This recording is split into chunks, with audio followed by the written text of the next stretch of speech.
go so I can be free. I take the weight on my shoulders. I feel the sky come down on me. And I can't hold it much longer. Gonna let go so I can be free. Yeah, yeah. Oh, yeah. Yeah, yeah. What's up, FT Live? Braun, Pierzynski, Kratz, and announcement today. It is award season as the playoffs kind of rolls along. So the Players' Choice Awards finalists will be announced right here on this show. Right here? Yes. Not over there? Well, over there too. Kratz, you can talk about it. It's going to be here. Were you ever one of the finalists, AJ? Were you ever one of the award finalists? For Asshole of the Year, yes, many times. I won that award. I locked that bitch up. What would that trophy AJ look wins like? Every year. I'm trying to think of something I have handy. I don't know. Does it look like this? No, I can get it, but I can't get up right now because my mic's Does it on look me. like this? Right, your bobble for the podcast crowd. Also, I could get some toilet paper. Asshole of the Year. Could go get some toilet paper. There you go. From Perfect. Like some bronze bathroom. That'd be Yeah, great. exactly. This is exactly where I thought we would go with the Players' Choice Awards. Great job. So we'll announce the finalists in about an hour and also have a special Major League guest join us, which you can see who it is. I guess I'll just say it. Tyler Glasnow will join us to talk about some finalists as well. Russ Dorsey in about 15 minutes here on FT. And we had fun doing our post-game shows after yesterday's ALCS and NLCS matchups. So we will do a watch party, which includes a post-game show for the next Arizona Diamondbacks, Philadelphia Phillies NLCS battle, which is game 2. So let's backtrack to the ALCS first and charge the damn mound, powered by Teza. The Houston Astros fall again at home to the Texas Rangers. The game was over in the first inning. 16 pitches. I mean, not technically because they won 5-4, but what are your keys to the postseason? Scoring first. Is that your number one key? And have better starting pitching than the other team. Both of things happened for the Rangers the first 2 games. Mm-hmm. So, yeah, they've scored first and they've had better starters. So, I guess who's 2-0? Not the team that's bullpenning. Well, the Astros aren't bullpenning. I understand that. But they did yesterday because Fromber went, 2 1/3? No, not even. 2? 2.2. 2 2/3? 2 2/3. So he got 5 outs and 6 strikeouts. The first 4 batters. He got 8 outs. 6 got 8 strikeouts. 6 Ks. And there was a cartwheel, which was awesome by Adolis Garcia. He faced the first 4 batters that he faced all scored. Well, the first also we talked about this on our post game thing last night. But I love the Rangers' approach. They were ultra aggressive. 2 pitches, 2 runners on, 2 hits, Semien and Seager, and then Grossman hits that chopper we showed, and Fromber zooed it down the line. 2 errors on that play, dropped it, then threw in the shitter, and then next thing you know, it's 4-0 before they can even blink, and took the crowd out of it, took everything out of it. Yeah, the Astros had a nice comeback. Jonah Heim here with the home run to give them the 5th run, but when it was 4-0, it felt like it was like 10-0. I don't know why. And then Eovaldi pitched well, bases loaded, no outs, gets out of the jam. Kratzy, Dusty shoots a shot with Diaz, Altuve, and Bregman. They don't score, and the game was over after that. How would you describe Framber's stuff? Because if you look in the first inning there, it wasn't super hard contact. He wasn't laying pitches middle, but his stuff was still hittable. I think this is actually important for many fans. Can you explain the difference between stuff and location? Because those are 2 very different things, right? 100%. Stuff and location. Because, yes, they weren't hitting them hard, but they were elevating it. Now, Nate Lowe had the ground ball through the hole there. When Framber's good, he's obviously down in the zone. He's getting a lot of ground balls. When he's not good, it may still be down. That sinker may still be down in the zone. And they actually, in the game, partway through the game, I think in the second inning, they said it was like one sinker that they really showed. It kind of started on the inner half and kind of came back middle and sank a little bit. But when he's really good, that pitch is a ton of sink and it's late. Now his velocity, while it upticks, it looks great on the scoreboard or it looks great on the TV icon when everything, flames are coming out of his pitch. To me, the way they're hitting those balls and the way they're laying off of his curveball in some situations, now he's still got his 6 punch outs, it just doesn't look like that pitch is really scaring them, that they can't elevate it. Before, when you see Framber and you see guys that are just swinging at it and hitting it, they're like, how is that a ground ball? It's because it's that last late little movement, and he can get away with location. So location, that ball was up. There's plenty of balls that are thrown up that don't get hit hard. To me, it's that last 2 feet of his stuff on that sinker. It makes his changeup better, and his curveball, to me, has just been inconsistent. So, whether it's a strike or a ball, the times when he's had 12, 13 strikeouts this year, that pitch is landed for a strike, bounced for strike 3, see you later. That's the key. You saw the first pitch of the game. Simeon hits a line drive to left, right? Mm-hmm. And Seager, I know it's a blooper, but the ball was in the air. Yep. And then that's the key, is the balls that are in the air. He doesn't give up a lot of balls in the air. He gives up a lot of ground balls. And when the balls are up in the air, we've talked about it. We talked about it when I did the DS with him. Yes, the velocity's up, but so is the ball. And it's not the same amount. And I remember, who was we talking to? I was talking to Dusty Baker about it. And Dusty said Tommy John used to have like this metal ball that he would roll around and like try to make his arm tired between starts, because he's like, I don't want my arm feeling good. I want it to be, because he threw sinkers. So he wanted his arm to be tired. So he had like the steel ball. He said he would just sit in the dugout all day long and just have this ball moving it all the time. Is that why you needed Tommy John? Maybe. That's awesome. I never heard that story. Me neither. So he said, So he said he was just he wanted his arm to be tired. Like most sinker ballers, that's why you got to get them early, because as they settled in, they get a little more tired and the ball starts moving more. They get more of a feel and they get a little bit tired. That's why they always said like sinker ballers don't want to give them extra rest, because we want them a little bit worn down.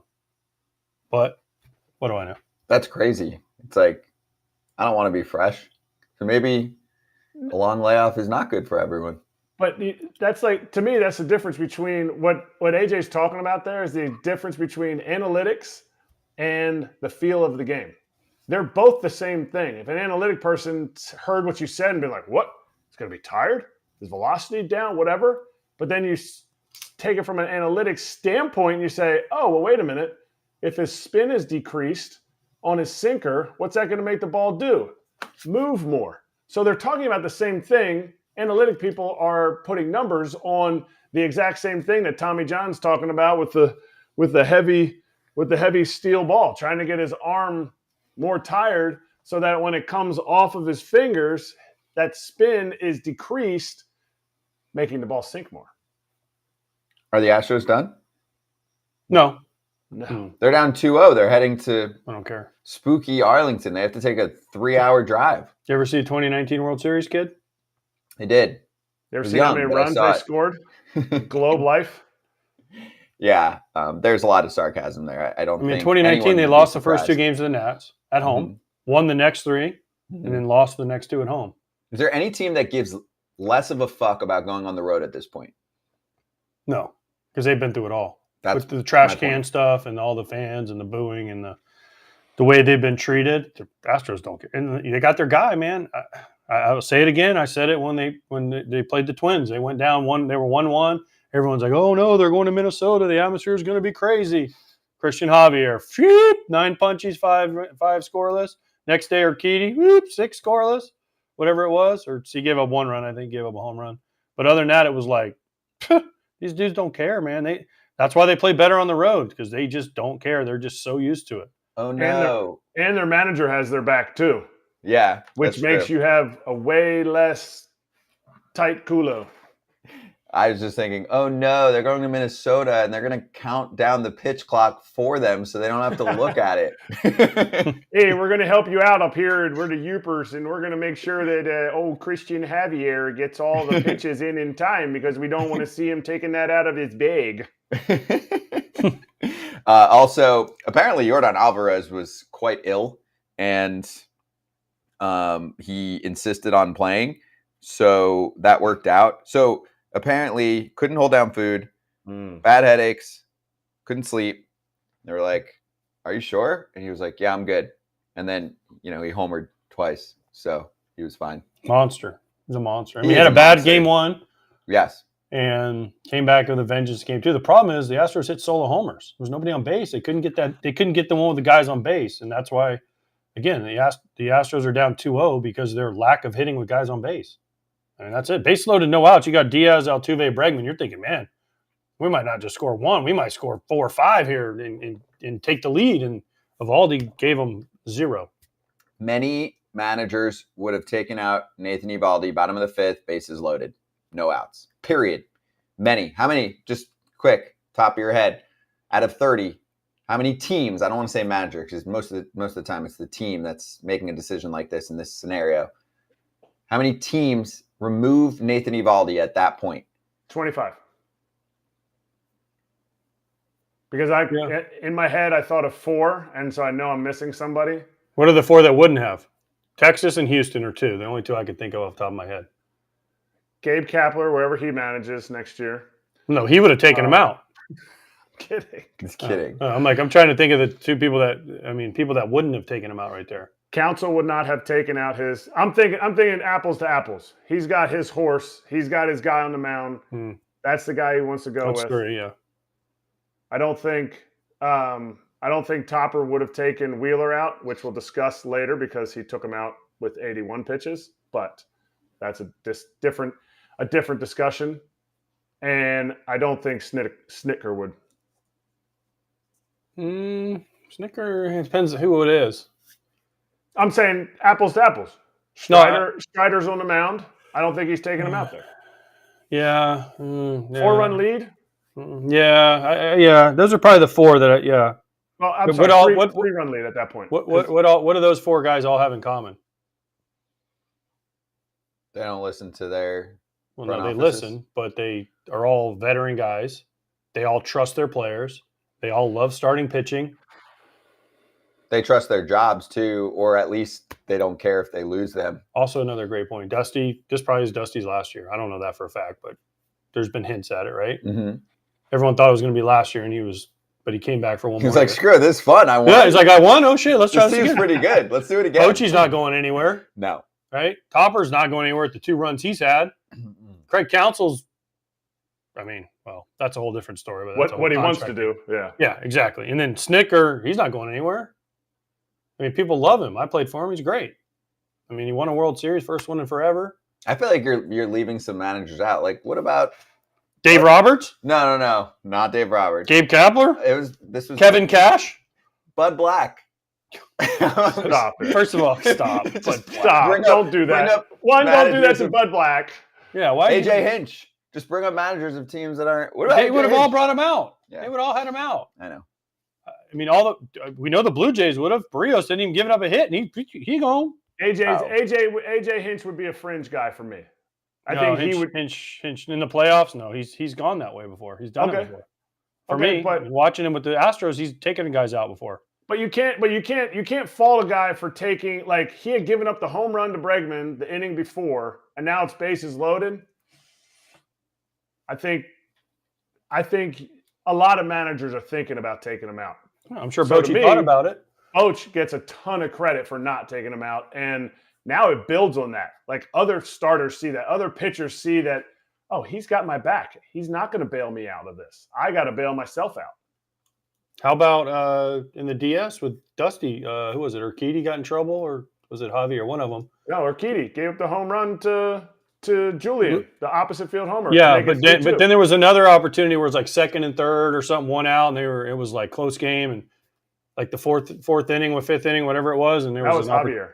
Was it Javier? And there was an opportunity, and Dusty's like, nope, and he went punchy or whatever it was, and got out of it, and next thing you know, he gives him a great start, and Urquidy the next day, a great start. Just because these I hate to say this because it sounds so get off my lawn, but these older managers that believe in their starting pitchers, it's how you win. It is. And I know we're not developing starting pitchers the way that we used to, but there's something to be said for your starting pitcher being able to give you 6 innings. Look at the numbers this postseason. It's crazy. the how much better you are if your starter gives you 6 innings.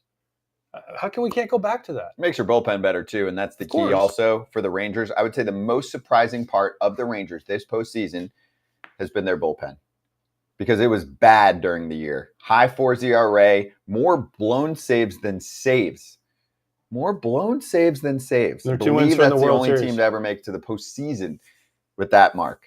2 wins away from the World Yeah, Series. well, you shorten up your bullpen. They've been really good, tested? and they don't overextend it.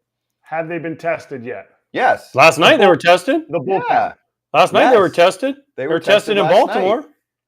Jose Leclerc, 4-out save. Jose Aroldis Leclerc Chapman closed out back every in. game, all 7 games for that. That's what I mean. Have they been tested, though? Yes. I get it. He had to get 4 outs. Jose Leclerc was tested. It's easy if you keep going to the 3 guys. I want to see what happens when they can't go to the 3 guys, when their starters don't give them length. They did it in Baltimore. In Baltimore, they did it. They used all those guys. Which game? The game that they used used Spores. They used Burke. The lefty. Used Chapman. Yeah. Bradford gave him length. What was the score of the game? You just said you wanted to see a game where they use those guys. No, I said tested. I want to see. It was a lot to a little, and it got a little closer. It was like 11-8 or something, wasn't it? Yeah, but it was 11. It was like 9-1 when they brought Bradford in. That's what the playoffs are about. If you have great starting pitching. Well, but I want to see the bullpen get tested. To me, if I'm the Astros, I got to figure out a way, and I know this goes against what we said about being aggressive. Get those guys out of the game. You got to be able to work counts, and they haven't been able to get those starters. One, they can't get to them. Besides Jordan and Bregman, they can't get to those guys. So you got to build their pitch count up. To me, if you can get that pitch count, if you can get that starter out in the 5th inning, because Bochy's not just going to pull them because there's a cool matchup. You got to be able to work that pitch count to drain them, to be able to get into that 5th, 6th inning of their bullpen. Well, the next 2 starters, Gray and Scherzer, nobody knows if they're hurt or not. Well, how many pitches can they really give them? There's your chance. So that's what I mean. This is huge. My key, if Kyle Tucker looks anything like he did during the regular season, they'll come back. Altuve hasn't been good the first 2 games either. No, true. But Kyle Tucker hasn't done anything the whole postseason. He'll be the first person to say that. He said it after this one. If he does stuff, it's a completely different looking offense. In my mind. Tiza, promo code FOUL, FOUL, for 20% off your first order at tizaenergy.com. If you're a dipper, stop. No tobacco, no nicotine. Tiza. Foul territory poll question. Which team would you like to see play in the World Series? It's easy. Everyone's going to say Astros. America loves the Astros. Or the Diamondbacks, or the Phillies, or the Rangers. Watchstadium.com/foul territory. Russ Dorsey coming on to talk NLCS. And what did the Marlins do to their general manager? What a shame. I think the media has a really special job, and for the most part, they do a really, really good job. From me, my personal opinion, I think they spend a little bit too much time hanging out in the clubhouse as opposed to actually interviewing people. I wish that time could be cut down a little bit, and I think that would prevent things like this. There's a lot of times, as y'all know, that you're in there and they're in there for 30, 40 minutes standing around, and then for 5 minutes they do an interview. So it's like they get to see and hear a lot of things, and it's unfortunate the things that don't need to be said that slip out, but it is what it is, and they're going to do what they do.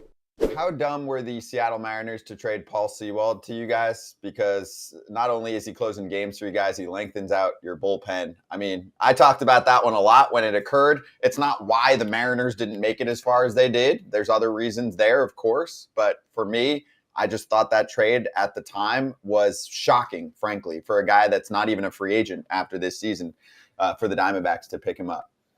Yeah, I have no idea why Seattle would do it, but I do know I am glad the Diamondbacks made that trade. It's a great move by Mike and everyone else involved to go and get a guy like that.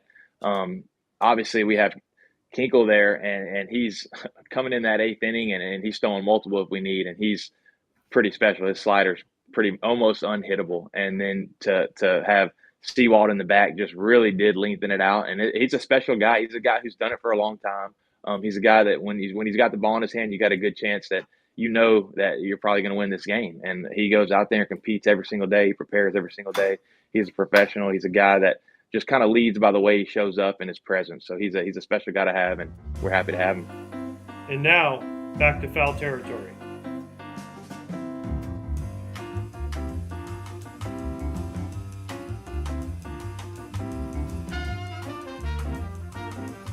Back on FT Live on Stadium, Braun, Pierzynski, Kratz, and then Russ Dorsey very soon to talk NLCS and Kim Ng's departure from the Miami Marlins. Let's start with NLCS. So the Phillies can bop early on. That was fun for us. We all watched that game together and did a little post-game action if you want to see that recap. But we'll give you a little taste as we get 12 hours to digest what we saw there. And Kyle Schwarber, I read something about first pitch fastball. Did you see this, Kratz? You're shaking your head. No. Zach Gallen. I think Zach Gallen has thrown first pitch fastball. It was like 89 out of 90 times or 79 out of 80. Whatever it was like basically 90-something% of the time. And Schwarber's like, cool, hunting the hell out of a fastball, and I'm going to swing my face off and go 117 miles an hour off my bat and light up this ballpark. And according to AJ, that was the game right there. He was my player of the game. Player of the game. He was a player in the game. It was a big spot, but I love that. That is literally, in a nutshell, that is my career. Schwarber's swinging first pitch in thinking it's going to be a fastball. Good for him. The difference is he can do it. To hit it 117 on that stage, it propelled him. It's not the most valuable player, but it is a play in the game. What do you have to lose, too? If you swing and miss, strike one. He's been down 0-2, 0-1 before. He's been down 0-2 his whole life. His whole life. Listen, it's why he's hitting leadoff to make it 1-0 at the beginning of the game, and it puts a fear into pitchers. The days of the old. Now, listen, if you got a Juan Pierre, or you got a Scott Podsednik, or you got someone like that can get on base and cause havoc, great. But those guys aren't. I mean, you got Acuna who does both, right? He hits homers and steals 70 bases. Great. But listen, you got a guy that can make it 1-0 with one swing. That's why Kyle Schwarber's hitting leadoff. And, he walks, takes his walks, and gets on base and all that. But he's up there to make it 1-0 with one swing and put fear. Much like Altuve, though. Look at after the Bailey Ober gave up the home run to Altuve to start the series. They didn't throw him another fastball, and Ober wasn't supposed to throw him a fastball. There's quotes that say, we don't know why he threw him a fastball first pitch. I mean, they were like, we told him don't throw him a first pitch fastball, and Ober goes, oh, I forgot. But that's also on the catcher. Is he a bad listener? Apparently, but that's also on the catcher. But, yeah. I mean, they haven't thrown Altuve at first. It's been split, slider, split. Who's pitching tomorrow? Scherzer? I bet he throws him first pitch slider probably too. They should. Why not? The slider can be a strike too. That can be a good pitch. You don't have to throw, and everyone uses the word ambush. Why make it such a negative word? That's a pitch to hit out of the ballpark, and he did it. It's impressive.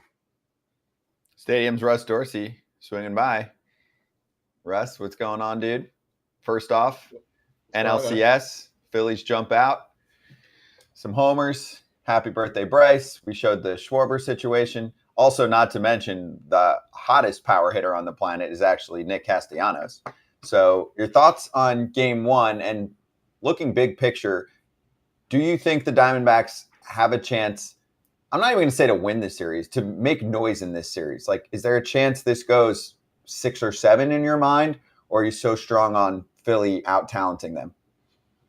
Yeah, I think for me, going into the series, you knew it was kind of David versus Goliath in a lot of ways. And I don't say that to be disrespectful to the Arizona Diamondbacks. I think what they've been able to do this season is great. I think at the same time, you have a juggernaut offense right now in the Philadelphia Phillies. They showed you first pitch of the game. Kyle Schwarber hits it out. Bryce Harper doing what Bryce Harper does in the big moments. Nick Castellanos, who I think when I think about the Phillies guys, they went to the World Series last year, took the Astros to 6 games. And Nick Castellanos did not perform for them. They're getting the version of Nick Castellanos that they thought they were getting when they signed him a couple of years ago. And so it's going to be tough for any team that saw the Phillies right now. They're just red hot. And I think looking at this whole series, for the D-backs, a couple things would have to happen. Like if I were going to say the D-backs would win the series, they would have to win 2 games at Citizens Bank Ballpark. It's a tough ask for anybody. But you also have to be able to win one of your 2 Zach Gallen starts that you get. They obviously did not win game 1. You got to hope for the best out of Merrill Kelly tonight, because you go down 2-0, then you send a rookie and Brandon Pfaadt out there in game 3. You're in danger of getting swept if you drop that game. So it is very important for them to get a win in game 2 here tonight. I know that's a big ask the way the Phillies are playing, but if you want to lengthen this series out, going back to Arizona with a split is what you need to do. Was Kyle Schwarber the MVP of the game, or was Zach Wheeler the MVP of the game yesterday?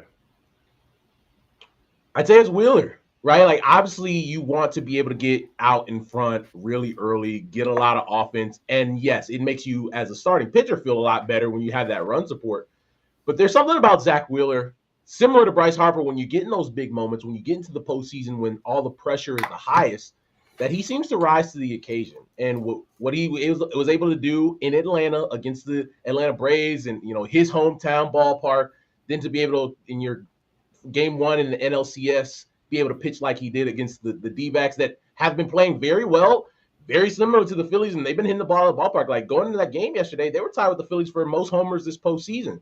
So it was a team that wanted to jump out in front early and had been doing that, in their series prior. But, I just think with Zach Wheeler, he's in a zone right now, and he's locked in. And for the Phillies, you're feeling really good about that because your guys on the mound, Wheeler, Nola, seem to be hitting their stride at the right time, when you also have this offense that is waiting to score 6 or 7 runs to support those guys. Russ, you ignore the troll in Kratz because I said last night that Schwarber was the MVP, so he's just trying to troll me. So don't take the bait, okay? Just don't take the bait, because it's such a bad question because he just doesn't understand how it works. But Russ, we talk about the NLCS is going to be over quickly. Well, the Rangers are already up 2-0. Is that series going to be over quickly? I think Christian Javier and Urquidy are the perfect guys to pitch on the road for the Astros, and I think they can go in there and win 2 and get the series back to Houston. But they better do it tomorrow night, because after that, it's only obviously going to get tougher and tougher. You get on 3-0. There's only been one team to ever do it. The only reason I give the Astros a little bit more benefit of the doubt, even though they're down 2-0, is because they've been there before, right? They've been in the ALCS 7 years in a row. That's crazy. And so they've been down before. They've been, they've had deficits before. And I think for me, looking at their situation, obviously not great. You would have liked to win one of the 2 games in your home ballpark before going on a road in a hostile environment with a Rangers crowd that has been waiting to see a team like this since their back-to-back appearances to the World Series. I will say this, though. If I'm the Texas Rangers, this is exactly the game that you want to win and say, hey, yeah, we're not going to leave you any room. We're not going to leave the door cracked for you to try to make this triumphant comeback and, oh, here come the Astros. You got to shut them down in that game 3. And I think a big key for them is what version of Max Scherzer are we going to see, right? Because there were, after he injured that shoulder, it's like, all right, they're going to have to do this thing without Mad Max. And now he returns, and we know what kind of competitor Max Scherzer is, but there's a lot of competitors in Major League Baseball, but if your body doesn't want to cooperate with you, it's not going to cooperate with you. So I'm interested to see what that first couple of innings look like, because I think we'll know right away what version of Max Scherzer we're going to see. Which is going to be super important. But to me, and you're talking about their pitching, yeah, is Altuve and Tucker, that combo, are they cold? Or is Texas executing their game plan to perfection? Because I heard Tucker's comments saying he's missing pitches that he feels like he should hit. Yeah, I think, and you guys are talking about Altuve with the Bailey over fastball, and outside of that, it looks like they've been able to execute game plans against them where it has been very, off-speed, slider heavy at bats from watching, and you don't want to. It's kind of one of those situations where you guys are 2 catchers. You have those planning meetings where you're like, okay, this guy is not going to be the one that beats us because this is what he's going to be looking for in these ABs, and we're not going to give him that. And I think the world of Yordan Alvarez. he's on another planet, especially in the postseason. And you don't want him to beat you either. But Kyle Tucker is a really, really good hitter. And I think the fact that it's probably a blend of both, with a guy who, is kind of cold right now, not really comfortable in the box, but also a team in the Rangers that are saying, hey, this is how we want to pitch Kyle Tucker, and we're not going to put these pitches here so he could do damage. Okay, Russ, in my mind, a very disturbing news story that emerged over the past 24 hours is Kim Ng's departure from the Miami Marlins as their general manager. So I'll lay out a few things that we read from some stories that circulated from a few people that have done a great job covering it. So she had a mutual option for next year that was picked up by the team. She said no. Generally, if you're in a spot like this, you're not going to be a lame duck general manager. We talk about that lame duck status for GMs and for managers all the time. So it seemed like they were comfortable doing that. You find out that they are trying to hire someone above her position, even though she was leading the front office and led the Marlins to their first full season playoff appearance since 2003. She's doing this with almost no financial resources compared to the rest of the division and all of Major League Baseball. She makes some savvy trades at the deadline, which includes Jake Berger and Josh Bell to help the offense. They make the playoffs. This also, despite not having Yuri Perez and Sandy Alcantara healthy during that time period. One should be back next year. Obviously, the other one going through Tommy John surgery. Add all of that up. How the fuck does this happen? And I was a huge fan of the fact that this is, long overdue, the first female general manager to run a baseball team and to run a franchise in general in one of the 4 major North American sports. And then I don't think this is getting a lot of coverage, enough coverage in my mind, Russ, the aftermath. Okay, so she takes a job. She's a pioneer. Many people looking up to her. She does her job. Just a few years in, she does her job, brings a team that never makes it to the playoffs into the postseason. And then essentially the team has kicked her to the curb. That's what I'm reading here. What's your take on all of this? You make really good points there, Scott. I think when you look at the situation as a whole, you got to think when Derek Jeter, was named the president of the Marlins, he came in, was going to be, the face of that franchise from the, the business baseball operations side, brings Kim Ng in to be the general manager. And then because of, the way that ownership group wanted to operate, Derek Jeter says, you know what, man, I'm cool. Kim Ng stays and builds this organization up, builds the minor league system. And, they make shrewd trades, as you mentioned. They hire Skip Schumacher to be the manager of the ball club, and they play well, and they play themselves into the postseason. Now, that's not something that should be just said ho-hum. They made the postseason. We're talking about an organization that's made the postseason 4 times in their franchise's history. 2 of those times they won the World Series. The other time was the 2020 shortened season when everybody made it into the postseason. So we're talking about something that is significant for this franchise. And then for the person who built you up to that point to say, yeah, did a great job, but we're going to hire somebody to be the decision maker. I can completely understand how Kim Ng could look at that situation and say, yeah, no, I'm not going to do that, right? There was nobody else here making these decisions for me. And now we're not going to have a David Stearns, Billy Epler situation where, Billy Epler, before he resigned, that was going to be the situation he was in, where he was the sole decision maker. And then Steve Cohen says, no, we're going to hire somebody else to be, above you. That person obviously being David Stearns now. And I completely understand somebody saying, I feel like I've done a more than adequate job under constraints that most GMs don't have to be under, and we've had success. This doesn't make much sense. And I think being able to stick to your guns, knowing that there are only 30 jobs out there, and she waited a long time to be a general manager in the big leagues. There were stories written about her 20 years ago that said she would be the first woman to be a GM in baseball, and she did it. So I don't think she's going to be without work for long. But at the same time, it shouldn't have to get to a point where you have to leave a job because you feel you're not getting your just due in that role, and you feel like your employer doesn't respect the work that you've done. Russ, who makes this decision? Obviously the owner, but I just don't understand it. Who can get in the owner's ear and say, Man, Kim Ng, she's not doing a great job. She got us to the postseason, made great trades. In the Billy Epler thing for me, I mean, everyone knew David Stearns was going there the whole time. It wasn't like that was a hidden secret. I mean, he took a year off basically from the Brewers to go be the Mets president this year. So I don't understand who. I mean, Derek Jeter left because of the owner, basically. I mean, he didn't say that, but you can kind of infer with what he said. He didn't agree with the direction, right? Now Kim Ng leaves. Who's out there to hire, and who would they have possibly hired to go over her head? Because everyone except the Red Sox positions are filled.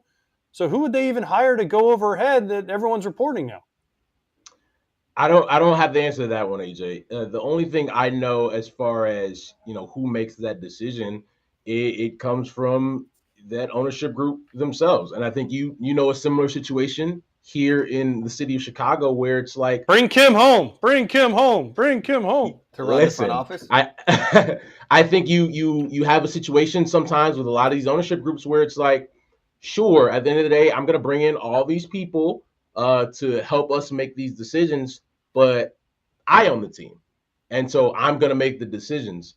And I don't think there's a person you could just gain their ear and just say, hey, this person's not doing a great job, or this person is doing a great job. I don't know if that matters if you haven't made up in your mind that this is the direction you're going to go in. I imagine the people who are down there who have been reporting on this, who know a little bit more about the situation than I do, will get to the bottom of it. But it doesn't feel right. It doesn't feel like this is the way this situation should have gone for a organization that was actually looking like they had their arrow pointing up. And their arrow was pointing up because of Kim Ng. Can we look at this? And I always mix up using the word objectively and subjectively, but can we look at this objectively without looking at it as she is a female GM and they're trying to bring somebody in that I'm assuming is a male? Can we look at it that way? I would look at it and then say the optics, because, hey, the reality is she is the first female GM, right? She is a woman who is as a high-ranking role in a front office. The optics don't look good. I think the reality of the situation is the on-field product showed that she was doing her job well. And so why did you as an organization feel like she wasn't doing the job well? There are plenty of organizations around the big leagues where you can objectively say, yeah, this on-field product has not been good and we need to make a change, where teams don't make a change. I think we see it all the time. So that's why, it raises your eyebrows a little bit when you see a situation like this. We're like, all right, a team has made, prior to the season, the postseason 3 times. And the GM that they bring in a couple years ago and built this team up and built this minor league system up and made these trades to get them back to the postseason, did that, brought in a manager that is going to be top 3 for manager of the year probably, and now we want to hire somebody above her. Doesn't really make sense. Isn't this where the owner needs to be held accountable by his other owners and say, come on out? And I know they're not the most accountable group, but come on out and say why you did this. Because on the surface, this makes us look like a bunch of misogynistic pigs. I don't disagree with you, Kratzy, that somebody has to answer for this as to why these decisions were made. I think you and I both know that we don't work in a business where ownership groups really come out and want to answer for decisions they make. They kind of just make them and everybody moves on. But I don't think this is one that's going to go away very easily. And I don't think this is one that people will stop, making phone calls and sending emails and requesting an answer for this, because it just doesn't make sense for a lot of different angles, right? It doesn't make baseball sense. It doesn't make sense for, that ball club and where they want it to go, right? Like the fact that after Derek Jeter said, you know what, guys, I'm cool, that they were able to have somebody to lead them to this point. And then you say, hey, appreciate you for your services, but we're going to go in a different direction and add somebody above you. That we haven't seen something like this. No, Russ, my question is, though, we're acting like, and I hate to play, devil's advocate here, but she didn't get fired. She did. No, she had a mutual option, and she declined her option. Now, listen, I understand she didn't want to have somebody ahead of her, are on top of her. I get that, but we're making it seem like the ownership was like, you're fired. You didn't do a good job. No. I mean, they just said, hey, we want someone. They quote essentially fired her, and I'll tell you why. She was never told in the recent past that she's going to do a bang up job, crush it, get this team to the playoffs, and then we're going to hire someone above you, and we're going to pick up your mutual option. So you get 1 year, and that person above you can let you go. Like, no, you're out of here. I understand. You're being told F you. You're in a job that you are essentially being demoted of your responsibilities. I think it's spoken without spoken. And I think it's probably the optics right there, Russ, is that, well, she's leaving because we got bailed out by this mutual But then option. it all started coming out, which is great. And I want to see the owner sat down in front of the media and said, okay, explain. It'll never happen. No, because owners don't talk. Here's my thing, because this, in my mind, when this story gets picked up more, Kratz, it is going to circulate and look exactly like how you said it. This is awful optics in how it goes down, because this does not really happen in our sport. So somebody needs to speak. An owner, most owners don't talk because they suck. Then a commissioner, someone in PR, someone needs to speak and explain why a situation like this just went down, or it is a mark against the sport, an ugly mark. AJ, to your question there, I understand that she of her own free will said, you know what, I wanted to decline my option here.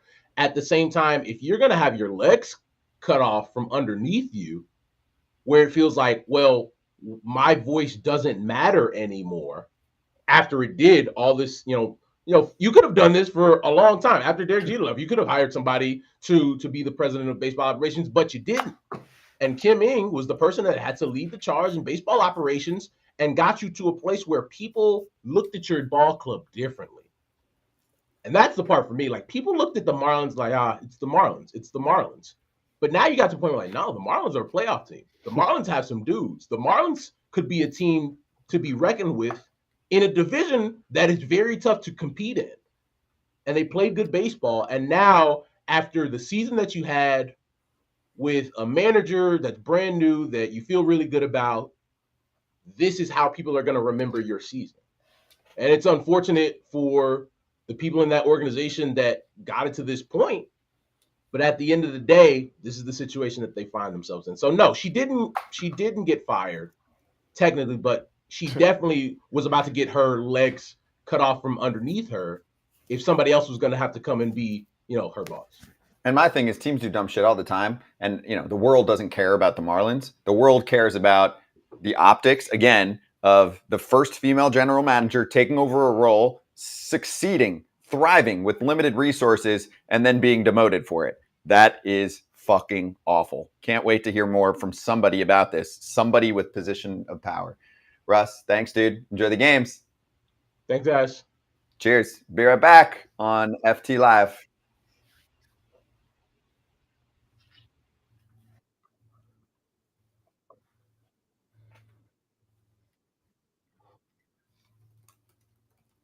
The Miami Marlins and Kim Ng have parted ways. Yes, the GM who takes the Marlins back to the playoffs besides the COVID year for the first time since 2003 parts ways. And Tyler Kepner covered the story. So he said he just spoke with her and she said, quote, last week, Bruce Sherman, that's the owner, and I discussed his plan to reshape the baseball ops department. In our discussions, it became apparent that we were not completely aligned on what that should look like. And I felt it best to step away. I wish to express my sincere gratitude and appreciation to the Marlins family and its fans for my time in South Florida.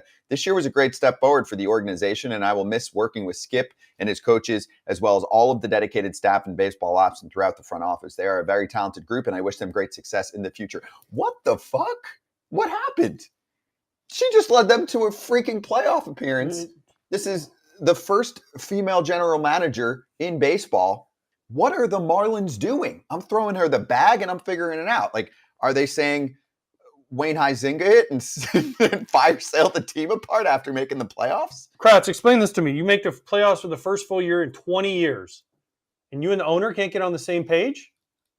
It's something, we're missing something here. Because she made great trades. Mm-hmm. She traded for Berger, right? She traded for Robertson. She traded for guys that helped them down the stretch. She didn't give up. Well, she arise, but I mean, this has nothing to do with her performance. Clearly, this has to do with the direction of the franchise, or maybe they wanted to fire people. She hired in her Skip ops Schumacher. department. Yeah, which was the best part of that story is she did what most teams are supposed to do, and she asked around like, hey, I know the standard candidates. Is there anybody out there that nobody's talking about? And someone was, I forget who it was like, hey, you should look at this Skip Schumacher guy. And they hired him, and he was awesome. So everything she did seemed to be right.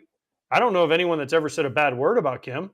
Can I venture a guess? After the season, you meet with your ownership group. You say, hey, what does the offseason look like? What's our budget? And if you're told not much, like Derek Jeter was told, then you're like, okay, this isn't that fun. I can probably get a job elsewhere. We're not on the same page. I want to build something special here. You're not allowing me to do so. And now back to foul territory.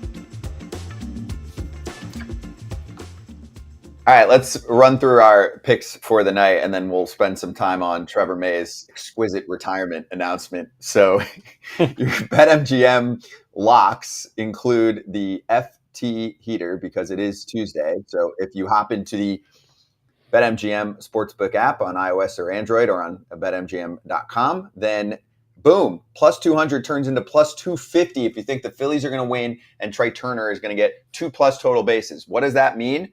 2 singles, a double.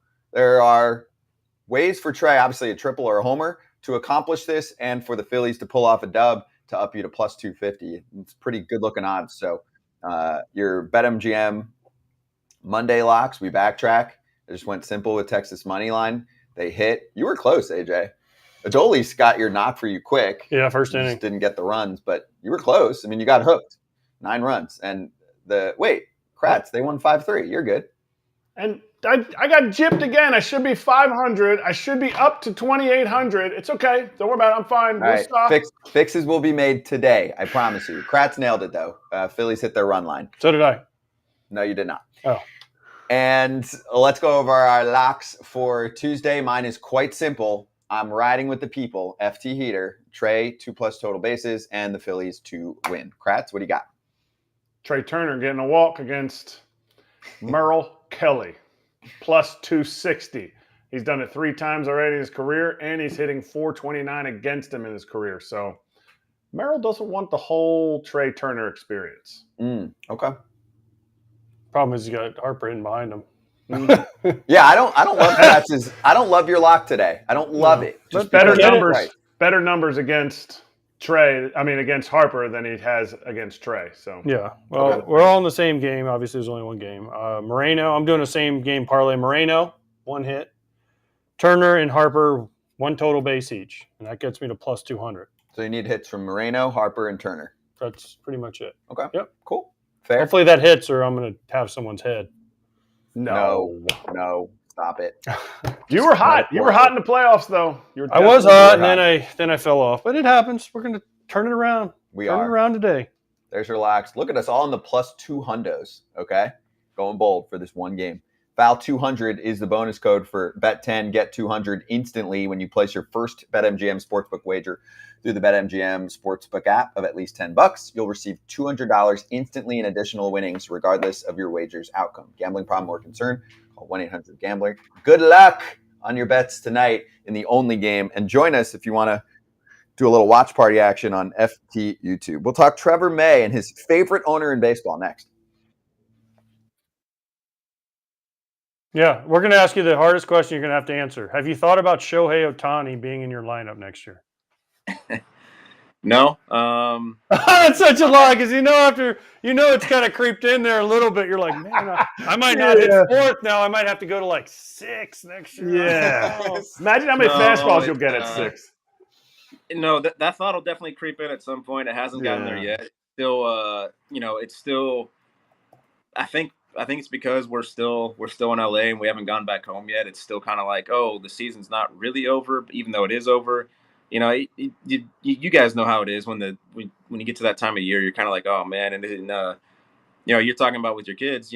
My daughter every day, she's like, hey, it's time for the ball game, and they're like, no, we're not doing that anymore. Daddy lost. We don't get to play anymore. So, it's a tough time. So I feel like because because we're still in LA, you don't really feel like that. But I know there'll come a time when it's like, all right, what's next year going to be like? Who's going to be there? And you'll definitely start thinking about Shohei at that point. Did you go up to Clayton Kershaw and say anything after that outing, or did you see other guys go up to him and say anything? I mean, you just kind of go up and tap him on the butt, and just there's not really much you can say about that. It's he is who he is. He knows what happened, and he knows he's going to bounce back. But what am I going to say that's going to make him feel any better? I don't know. I feel like there's some people that are like, oh, he's hurting so much, like this could be it. I feel like there's like no chance of that. I mean, you know him better, and you're not going to speak for him, but you're allowed to guess. I mean, don't you think that he's still coming back? I mean, yeah, sure. He had a bad playoff start. His stuff was down. His regular season numbers were in the mid-2s in his ERA. I think any team would trade for those stats for a regular season run like that. Yeah, it's tough for me to speak on. I'll say this: if he feels like he can still go out there and compete, he's probably going to compete. If he feels like he can't get it done, then that might be it. But I don't know where he's feeling. I definitely feel like he can still get it done, and I know there's a lot of people out there that still feel like he can get it done. So that's obviously his decision to make. And now back to foul territory.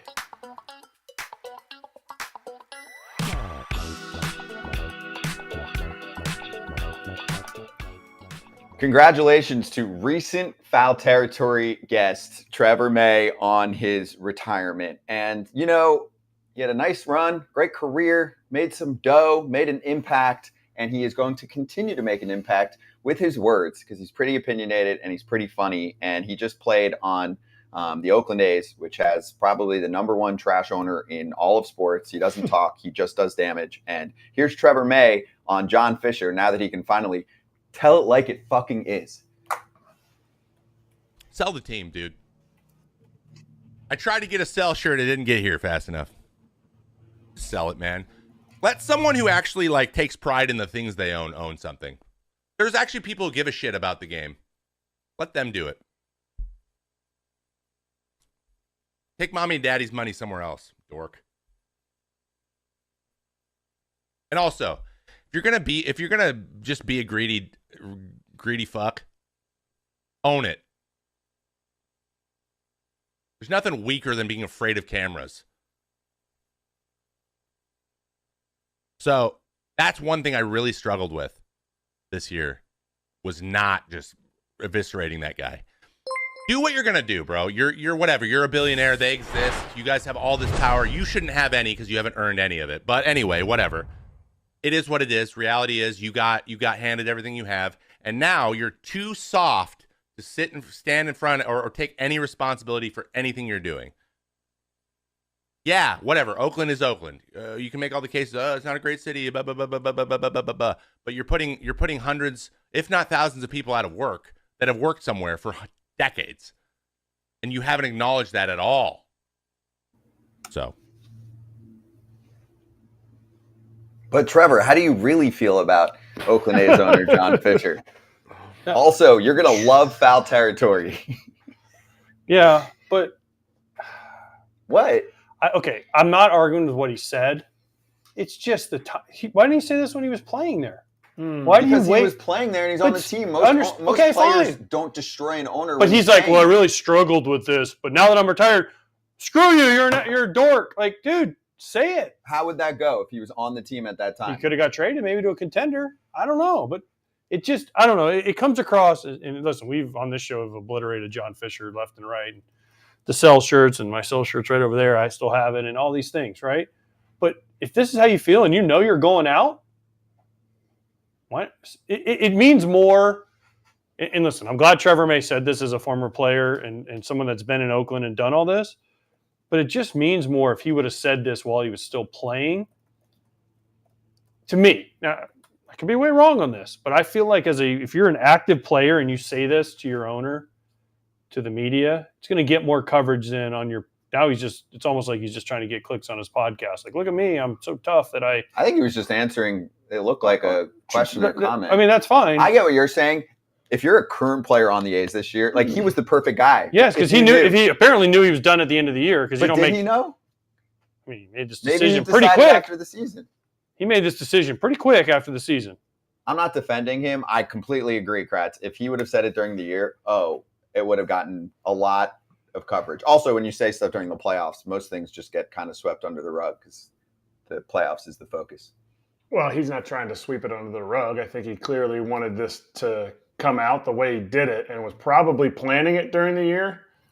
I don't know. I take some cojones to say that during the year, no matter what. Like you're employed by this guy. I understand there's like the fact that he's got a guaranteed contract. He knows he's not coming back. I mean, maybe that kind of had something to do with it. Like he played well enough to come back and play again. He would get a big league contract. But I don't know. I don't think anybody that's employed by somebody should say something like that under their employment. Because then he comes across as ungrateful for the contract that he got. And I know teams will or fans will. But hold on. But now you say it after you're out of there, so you collect all your money, and then you say it? Does that make him look more grateful because he waited till the season was over? That argument doesn't fly. Like, if you feel this way because he waited till, you're like, oh, he looks ungrateful. Well, he still looks ungrateful that just because the season's over doesn't mean that he was more grateful. Oh, I made it through the season. Go team. I mean, I hear what you're saying, but I think more along the lines of like, he looks ungrateful for what he's getting during that year. Like this man, John Fisher, whatever you think of him, is employing Trevor May into some capacity. And now that he's out of this toxic organization, he wants to say something. Okay. Foul territory. I mean, I see both sides of it, but to me, it would have meant more if he would have said it while he was still there. I understand. Yes. But his teammates might have been like, oh, great, now I have to answer questions about this, and it's awkward. Players' Choice Awards on Foul Territory YouTube. Let's get it.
So I can be free. I take the weight on my shoulders.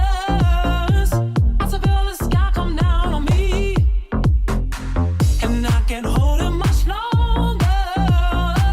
Gonna let go so I can be free. Yeah, yeah. Oh, yeah. Yeah, yeah.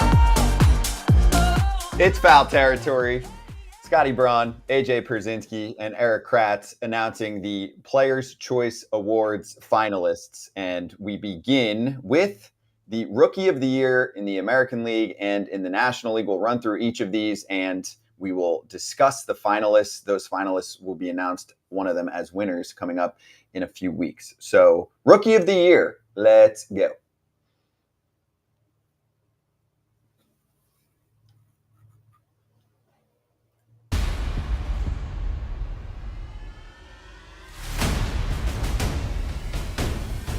Finalists.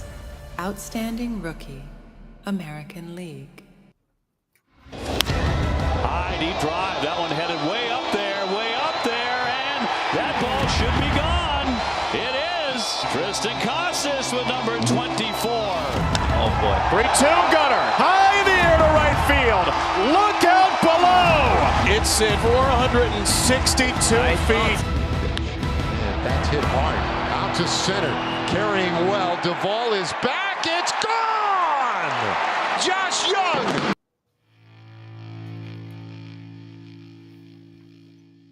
Your options for AL Outstanding Rookie, Tristan Casas, Gunnar Henderson, and Josh Young. The players voted, and the winners will be announced soon. Finalists. Outstanding Rookie. National League. And Corbin Carroll might have it right here. Corbin Carroll, goodbye. Corbin Carroll, 25 home runs. Struck him out. 200 strikeouts in his magnificent rookie season for Kodai Senga. That is caught. Left center. Reds win.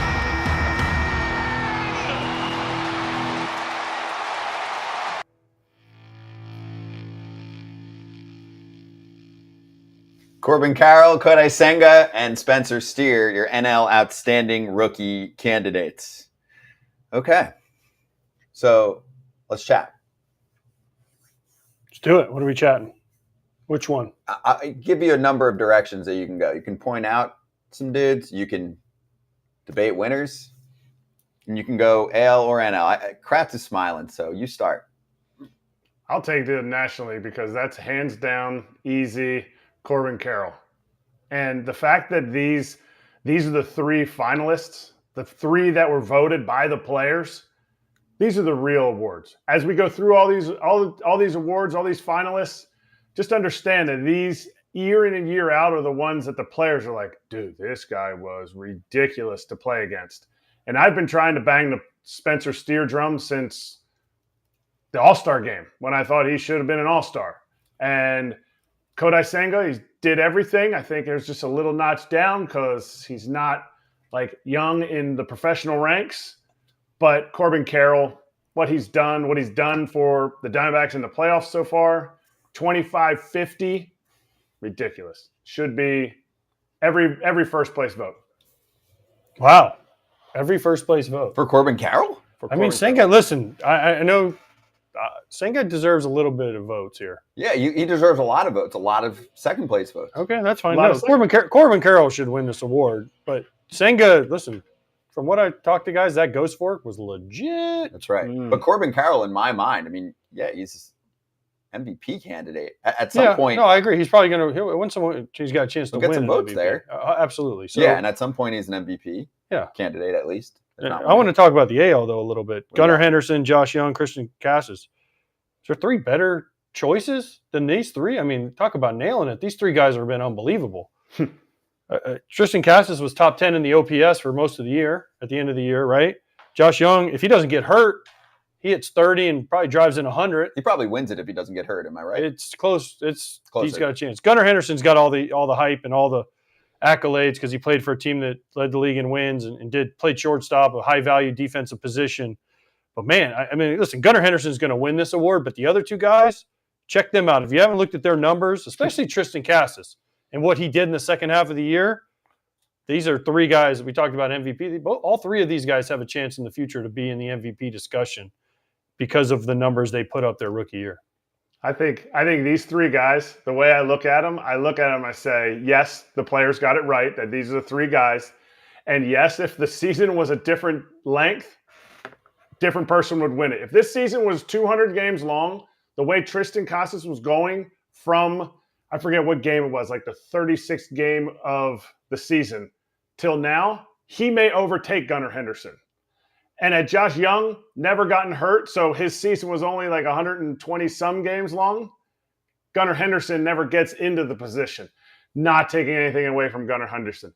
Unbelievable rookie year. He will win this, and he will be Rookie of the Year. But had things gone a little bit differently, it's exciting to see where baseball is with 3 young dudes that absolutely bang. And my point here, before we move to the next category, just like Kratz said, these are the real awards. These are voted by the players. They nailed it so far. Oh, of course. On the finalists. So you always want to make sure, hey, people have opinions. They're critical when the writers do it, when the players do it, whatever. Nicely done. We'll see who wins out of those 3 finalists on each side. Now, let's roll in the comeback player of the year, starting with the American League.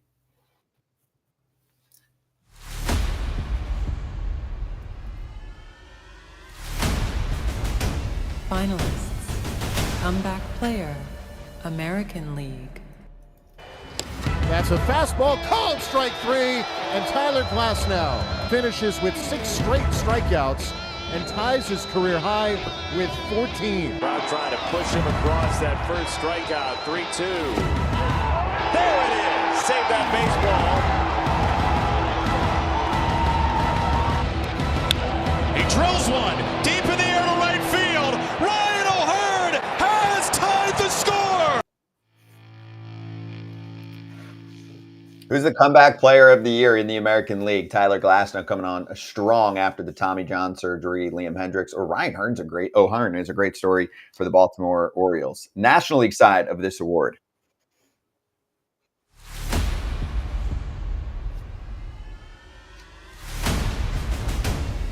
Finalists, Comeback Player, National League. Drilled center field. Well struck. Sawinski turns, looks, gone! Number 26. Home run. High drive, center field. Tavares on the move. Out of here. He's starting to swing it, folks. It's out to center field, pretty well hit. Going back, Sawinski, back to the wall. Gone! Home run, Bryce Harper!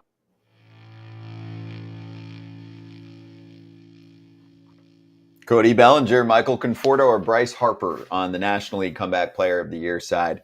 And this one, I think, will have more debate to it than the outstanding rookie topic. Also, I'd like to mention before we dive in, Tyler Glasnow is going to join us on this show coming up in about 20 minutes to talk about being a finalist for AL Comeback Player of the Year. So, Kratz, do you have thoughts? Do you have favorites? Also, see, for me, in the American League, it gets interesting because the story of Liam Hendriks is incredible. It has more to do with the story on his side, where for someone like Glasnow and O'Hearn, it's about the number improvement that they put together. Exactly right. I mean, I think Liam, listen, like everybody that's lived in this world knows cancer sucks. And like what he went through to be able to make it back, some would say, well, you know, he only had 5 appearances.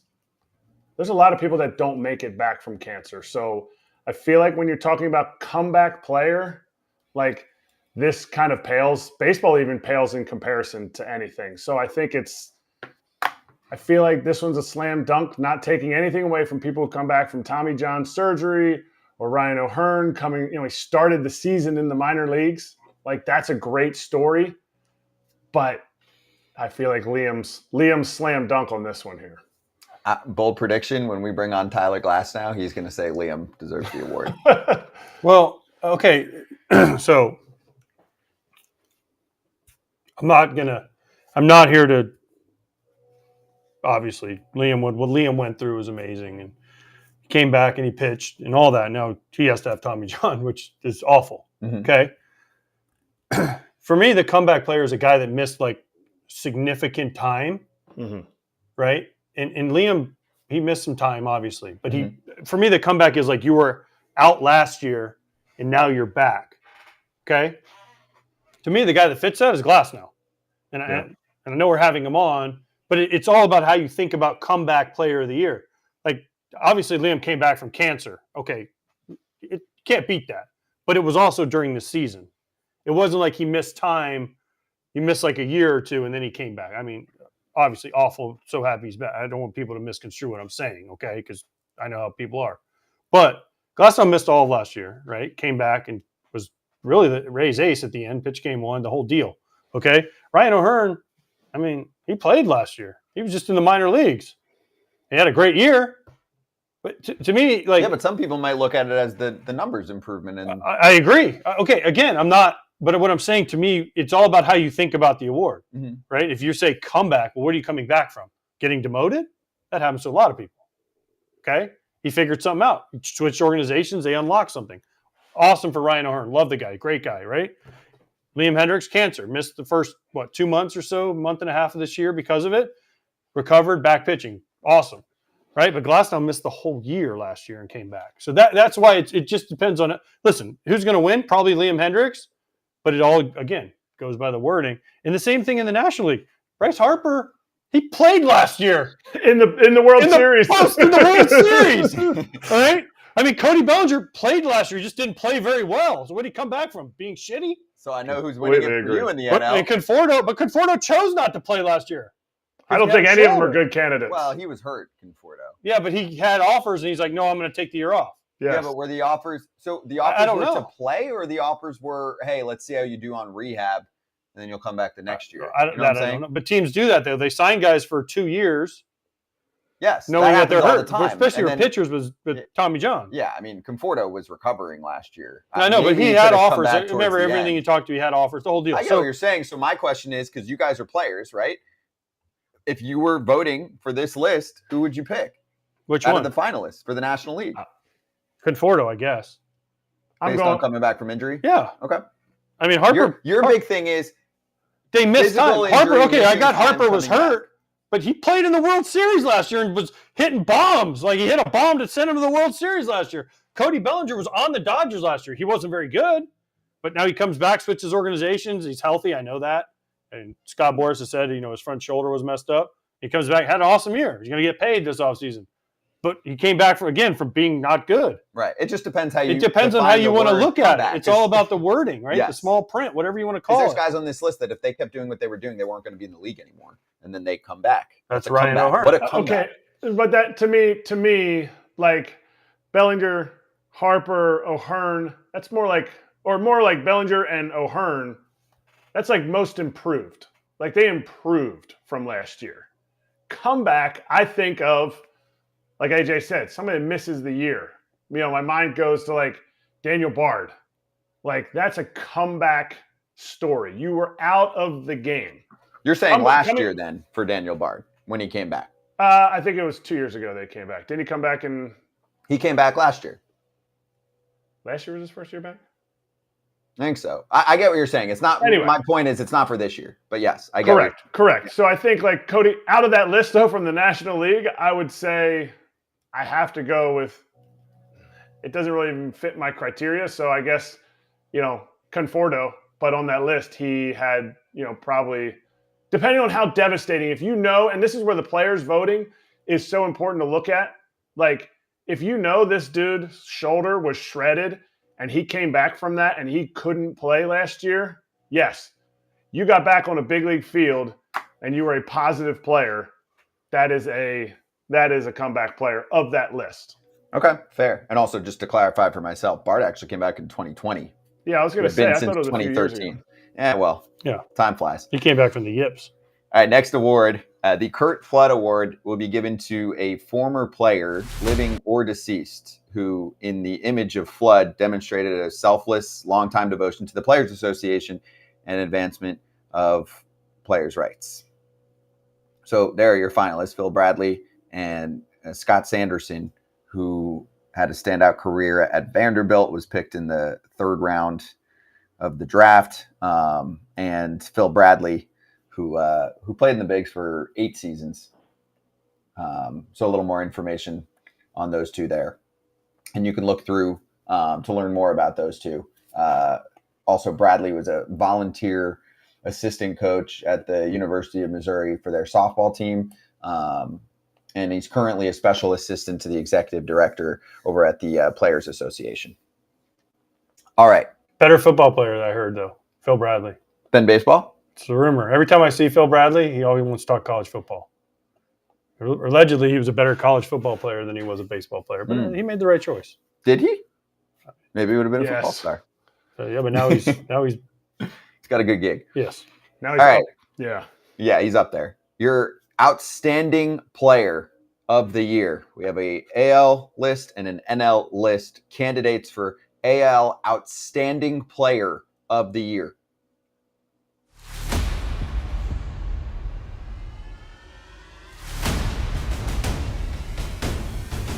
Finalists, Outstanding Player, American League. There's a rocket, right field, way back, long gone, number 44, Shohei Ohtani. And it's shot into right, Hernandez will go back, that ball, it's gonna go! Home run and the Rays win! Go after the first pitch and hits a towering shot Way out to right, it is gone! 33rd of the year for Corey Seager. Yandy Diaz, Shohei Ohtani, Corey Seager on the AL Outstanding Player Finalist list. And for Shohei, it's only position player side, so aka DH is what you're voting on there. There's a separate pitching award.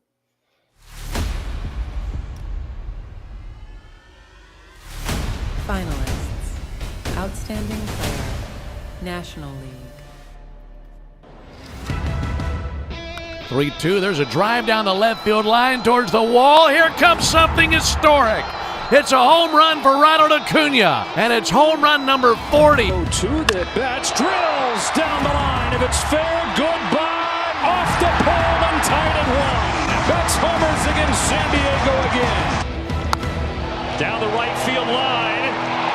Hooking, but it's fair.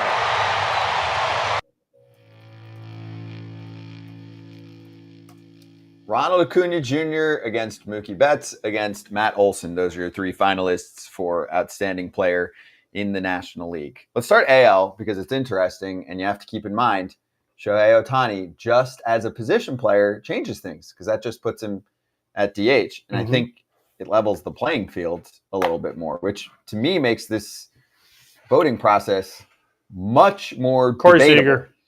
Yeah? Corey Seager for me. Because Ohtani's value lies in the pitching and the hitting. And Corey Seager, what he did for the Rangers and how he got them into the postseason and what his numbers. I know he missed some time with some injuries, as did Shohei. But for me, I know Shohei's probably going to win this. But for me, it's Corey Seager because he got his team to the postseason, hit second the whole year, plays shortstop. To me, it's I know I'm going to get killed, but No, you're not. I think because it's only hitting for me. It's Corey Seager. And also just a note on Yandy Diaz. Glasnow's coming on. He'll talk about his teammate Yandy too and the big season that he had. But no, I don't think it's wrong at all to throw Corey Seager's name out there when you're just talking about position player side. Also, he fields. Shohei Ohtani is just a DH for an award. He plays shortstop too, which is a big deal. Right. Seager. Yep.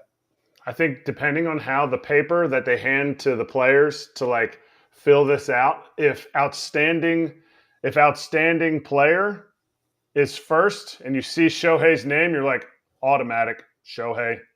And I think some players are going to just choose it as, oh, he's an outstanding player. And then you get down farther on the paper and go, oh, wait a minute. Shohei's not a pitcher.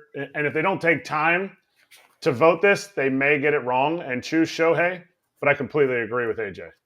It is Corey Seager. This guy, what he did, he should be the AL MVP if Shohei didn't end up pitching also. So there's that. And then for nationally, you got Mookie, Olson, and Acuna. And for this one, it's more of your classic Mookie versus Acuna debate. I mean, how can you go wrong with any of these 3? But yeah, I think Acuna's going to win. Yeah, because of the stolen base factor. But listen, pick one. Any of those 3 are great choices. Acuna's probably going to win just because he did something historic, right? How does Shohei Ohtani not win the MVP last year? Aaron Judge hit 62 home runs, something historic. How does Mookie Betts not win the MVP this year? Because any other year he wins the MVP. Ronald Acuna went 40-70 for the first time in history. Are those the top 3 in the MVP voting? Are you saying Freddie is on the Freddie outside? Freeman? I'm asking, are those the finalists for MVP voting?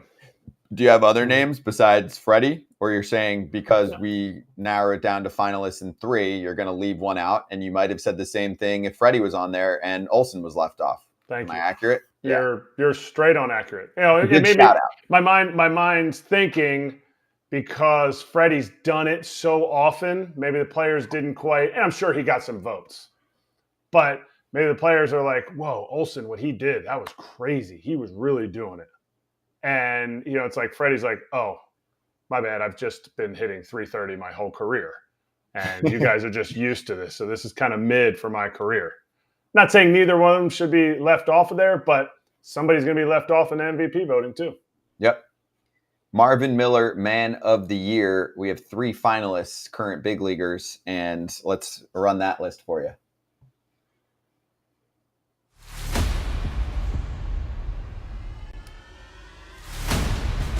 Finalists, Marvin Miller Man of the Year Award. So here we go. In the air, right field. Way back. And driven deep to left by Lindor. Back toward the wall goes PHI, and it's out of here. The 1-2 pitch, and that ball's smart. Deep out to center. Adele is back. That is gone. So Ian Happ, Francisco Lindor, and Marcus Semien on the list for Marvin Miller Man of the Year, which is given to the player for outstanding on-field performance and off-field contributions to his community. So all three are great. All three are great on the field. Them around. I can't tell you. All three of them are great on the field. All three of them are great off the field. I mean, again, just like, for on the field, who's the best player this year out of that bunch? Who do you take? Semien? You know what though? Lindor had a sneaky good year this year. Yeah, he did. Very consistent. He did because the way the Mets season went, everyone's like, "Oh, Lindor had a bad year." You look at his numbers; he had a sneaky good year, and he played every day too, which is a big thing. Yes, and so did both Semien. So does Semien. So yeah, I mean, Happ did too. I mean, listen, you're like nitpicking, and that's what we do. It's gonna come down to. Who do they like the most? People are going to be like, oh, they're going to read because I voted on these before. And Kratz, tell me if I'm wrong. You get to this award and you're like, Marvin Miller Man of the Year, and it lists all the things they do for charity, and you're like, okay, you skip over, and you're like, okay, well, which one of these guys do I like the best? Check. Who's the nicest? Yep. Who's nice when I get to second base? Or when Ian Happ comes up to hit, does he say hi to me? So you don't go to their baseball reference page and go, okay, 7.4 WAR for no, because this isn't about that. This is about off the field stuff. Well, it's both. It's both. Yeah, but it's more for the players. Good, that's why I'm glad I'm giving you the players side of it. I look at this and I go, because you get like a paper, right? They give you like this stack of papers to vote on these, and you're like, okay, Mel, here, because the other ones are fairly simple to figure out. Like, okay, who's the best player, who's the best pitcher, who's the best rookie, who's comeback, whatever. And then you get to this one, and you're like, yeah, they were great in the community. Okay, obviously all three of these guys were great in the community. They wouldn't be on this award list. And you're like, okay, Lindor said hi to me, so check. Semien said hi to me twice, so maybe I'll vote for him. Ian Happ wasn't very nice. No, just hypothetical. Ian Happ wasn't very nice. Okay, I'm going to vote for Semien because he said hi twice instead of once. Like it's literally. Well, that's a stat. How many times? Am I wrong, Kratz, on this? Like it's because all these guys do so much. They do so much, and when you sit there and you look at all the like charities and everything that they put time into, you're like, what am I doing? Exactly. I'm doing nothing.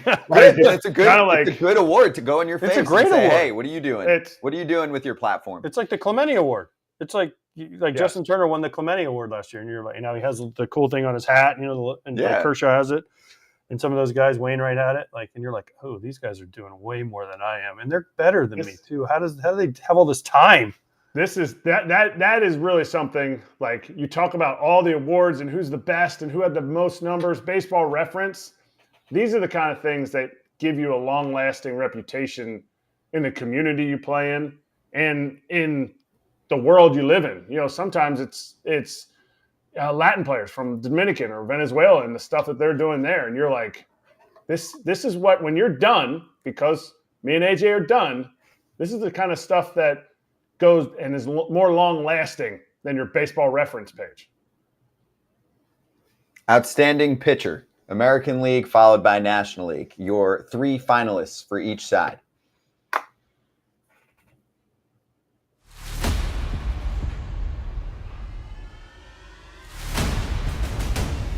Finalists. Outstanding pitcher. American League. 2-2. And a swing and a miss. 3 more strikeouts for Kyle Bradish. Swing and a miss. Monasterio down on strikes. How about a milestone for a pitcher? 200 strikeouts for the year. Strike 3 called. There it is. 13 strikeouts for Sonny Gray. A new career best. Kyle Bradish making the list for the Orioles. Garrett Cole, obviously strong candidate on this one.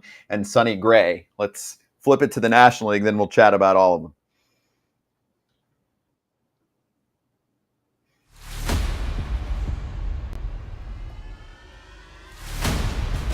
Finalists. Outstanding pitcher. National League. Swing and a miss. 11 strikeouts for Blake Snell, who's retired 10 in a row. A career-high 11 strikeouts, Justin Steele.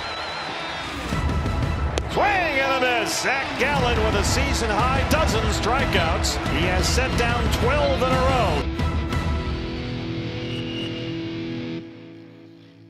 Zach Allen versus Blake Snell versus Justin Steele, your 3 finalists for NL Outstanding Pitcher. Is this the easiest? These are the 2 easiest. It's easy, Snell right? and Cole.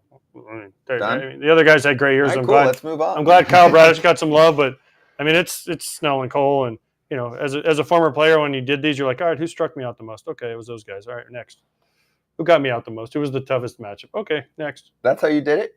Pretty much. So you wouldn't pick Cole if let's say you this year went 4 for 10 against Cole with 2 homers, but no, then I want him to win the award because then I'd be like, I was 4 for 10 off the player of the pitcher of the year. That's a conceited thing. Yeah. Well, Kratz does not do that. Yeah, right. Kratz was like, I saw this guy pitch 4 times. I was going to say, I didn't go 4 for – I saw him pitch 4 of his 10 complete games. Maybe I could say that. No, I completely agree. I think it's Snell and the rest of the field. And I think, to me, this is Corbin Carroll land, where it's Snell and Garrett Cole should both get all the first-place votes. I think from there, though – there's a lot of second, you can give. I love what Justin Steele did, and I think he should be second on the National League. I think there's a steep drop off from second and third place in the American League. I think Garrett is MLB Pitcher of the Year. How about that? If that's an award, there you go. Yep. It is not, but Player of the Year is an award, which I like. This is my favorite. Why? Because we have the American League and the National League, but there's interleague play. I like to look. I mean, it's not like it's a different game. It's the same game. I like to look at the entire league, as in all of MLB, and pick one player of the year, right? Because we do MVP on one side and the other. It's cool to compare all of them together. And that's what we're doing with this next list. Your finalists for player of the year can come from the American League or the National League, all encompassing what they've done on the field. So that includes pitching and hitting if you're Mr. Ohtani. And here's the list.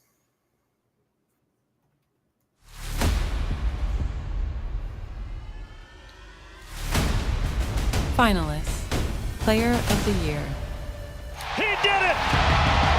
A 40-70 season for Ronald Acuna Jr. Hit hard to right field. Mookie Betts lays out and preserves the no-hitter. Swings and misses, strike 3. It's the 3rd strikeout of the inning. That is how the inning will end. 9th strikeout tonight.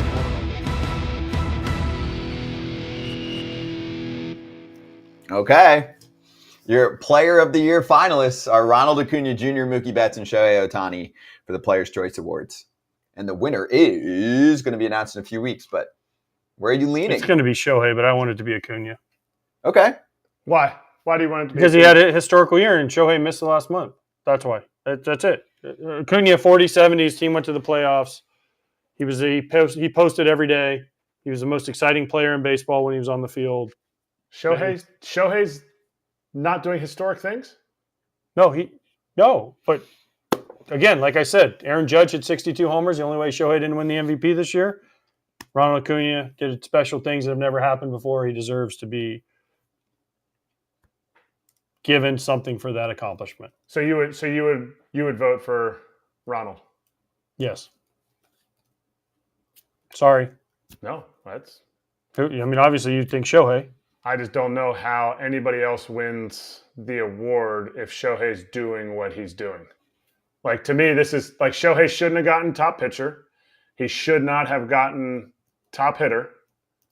But this is his award. I think what he's doing is obviously incredible. Not saying what Ronald did wasn't incredible, but it was. I mean, Ronald had a lower ERA than Shohei, so I guess he's got that. He's got Poor that on Mookie. Shohei. No, we don't even talk about Mookie. Mookie had a great year now. Oh, yeah. You suck, Mookie. I'll throw you away to the side. Good try. Here's your thumbs up, Mookie. Yeah, way to go, Mookie. Go bowl 300 game. Well, the problem is it's like, hey, Mookie, do you pitch? Do you steal 70? No, he plays second. Plays short. I'm totally played kidding. short. Yeah. On the show. Played shortstop. He actually did things, and that's the point right there, that were so unique and actually benefited the team so much by moving positions, because when you move around like that, then you enable your team to put the best possible player in a different position, right? Mm-hmm. I bet he wins MVP. We got to ask Max or someone else, Lance, when he comes on next. I bet he wins MVP of the Dodgers. If the players voted, you think he beats out Freddie for MVP of the Dodgers? Yes. Yeah. And the writers, don't the writers no doubt. vote on that too? Sometimes, yeah. Yeah. Well, let's show the candidates, because then we have our guest ready to go. So, AL finalists for the awards. Comeback player, Liam Hendriks, Tyler Glasnow, Ryan O'Hearn. Outstanding rookie, Gunnar Henderson, Josh Young, Tristan Casas. Outstanding pitcher, Garrett Cole, Sonny Gray, Kyle Bradish. Outstanding player, Corey Seager, Yandy Diaz, Shohei Ohtani. Let us know your thoughts on all of these. We'll see the winners announced on November 2nd. More info in a sec. National League, comeback player, Bryce Harper, Michael Conforto, or Cody Bellinger. Outstanding rookie, the 3 finalists, Spencer Steer, Kodai Senga, and Corbin Carroll. Outstanding pitcher is Justin Steele, Blake Snell, and Zach Gallen as your top 3. And outstanding player has Mookie Betts, Matt Olson, and Ronald Acuna Jr. And then your Players' Choice Award finalists for 3 more here. Marvin Miller, Man of the Year, Francisco Lindor, Marcus Semien, Ian Happ.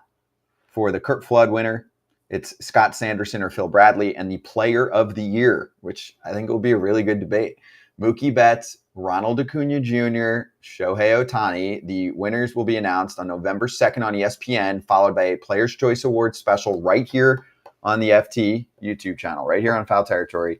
We'll hear from all of the winners, and we'll have many interviews to follow too, all about it. So let's kick it off, actually, with our guest covering these topics, himself included, and his teammate, Tyler Glasnow of the Tampa Bay Rays, joining us right now. First off, Tyler, congratulations on being named on the list for Comeback Player of the Year. How you doing? And do you feel honored to be on a list like that, coming back from an injury that, yes, many come back from, but what you did this year coming off that injury is special and notable, and your peers are recognizing you for it, dude?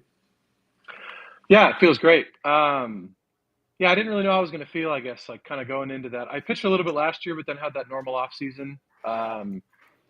And then I got into season. I guess it was like kind of an up and down, I guess, in terms of like consistency, like each start to each start. The only thing I noticed was like, it's a little bit more like hard to ride that wave, I guess is the only way I can describe it. But I had a lot of starts where I felt really good, and I'm happy like people acknowledge me for it. And I'm glad that I could come back and feel good physically. I guess that was the only like question mark. I think feeling bad for such a long time, I think, with that injury, and then like getting it taken care of and then comparing it to what it feels like now to then is like night and day. So I guess in terms of like my mental, like, can I keep going forward? It feels amazing. So that's just good to know for next season as well.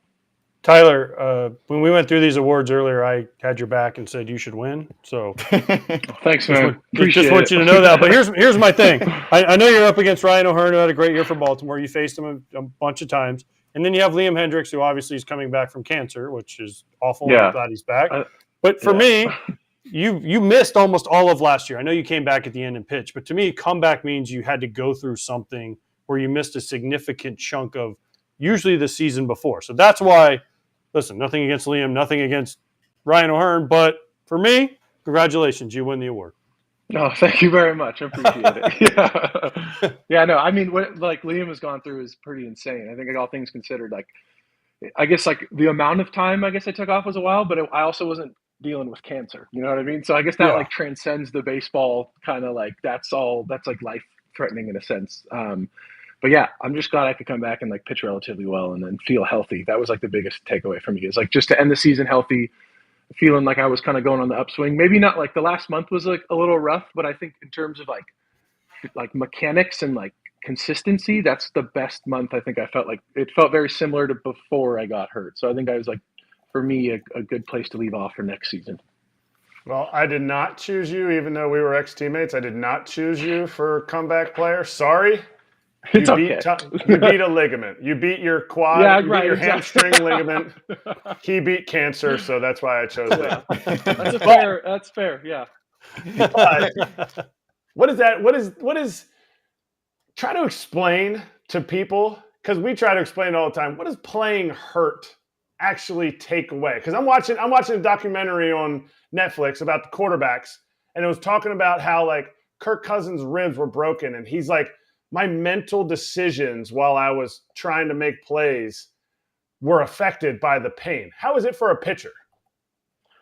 Yeah, the thing I noticed the most is I heard it initially in 2019, and I definitely should have gotten the surgery probably in 19, but my MRIs were always like clean, and they were like, I mean, if you can, I was throwing like hard too. I was throwing like 100. So they're like, if you can continue to throw hard and you have pain, you might as well just keep going because you don't really know how the surgery is going to go. So I just kept being like, all right, whatever. It would take me like triple the time to warm up. That would be the biggest thing I noticed. Like you can't really roll out, do your normal routine and get going. Like throwing the first 30 would just be like, this is awful. And then I would keep warming up. I'd take the Theragun and just numb it up. I'd find all these little things like the shockwave, and I would just do everything I could to like get the actual pain feeling out of it. And then as I got hot and I was like getting warmed up, we're like around like 95%, I kind of stopped thinking about it. And then each inning, I'd say I would pitch and the adrenaline of the game would take care of like how I was feeling. It would be more about like executing and like trying to whatever, pitch well. And then I'd sit down and then get up. And I think the more that happened, like, I think like the cool down effect, I'd feel it a bit more. And then as the season progressed, it was just like a ticking time bomb. And it was this, this sounds a little weird, but it was a blessing in disguise with certain things. Like I didn't have my like perfect health. So I got to learn all these like little tricks and little things I could do to maybe like warm up quicker or like to get my timing like more efficient faster. So I think I learned a lot of stuff from it, but I also realized like how it does, like you said, I guess like your mental preparation and like when it does creep into your head while you're pitching, instead of pitching or like focusing on executing and trying to get guys out, you're thinking about like, all right, don't hurt your arm, or like you're trying to do something. And I think that's when you start changing some stuff. And I just think for me, it was like 19, 20, 21, I had about 80 innings and I was like cooked. It just, something would happen. And then finally we went in a few years later, the MRI looked exactly the same as it did in 19. And they were like, oh no, your ligament has been ripped off of your bone. We just couldn't tell on the MRI. So like, I guess it was just like too hard to tell, but I'm glad it feels good now. So that's good. That's great. It feels good now, but I need to know. Yeah. Did I break you? We only played for a little bit. Did I break you? I think that was 2019.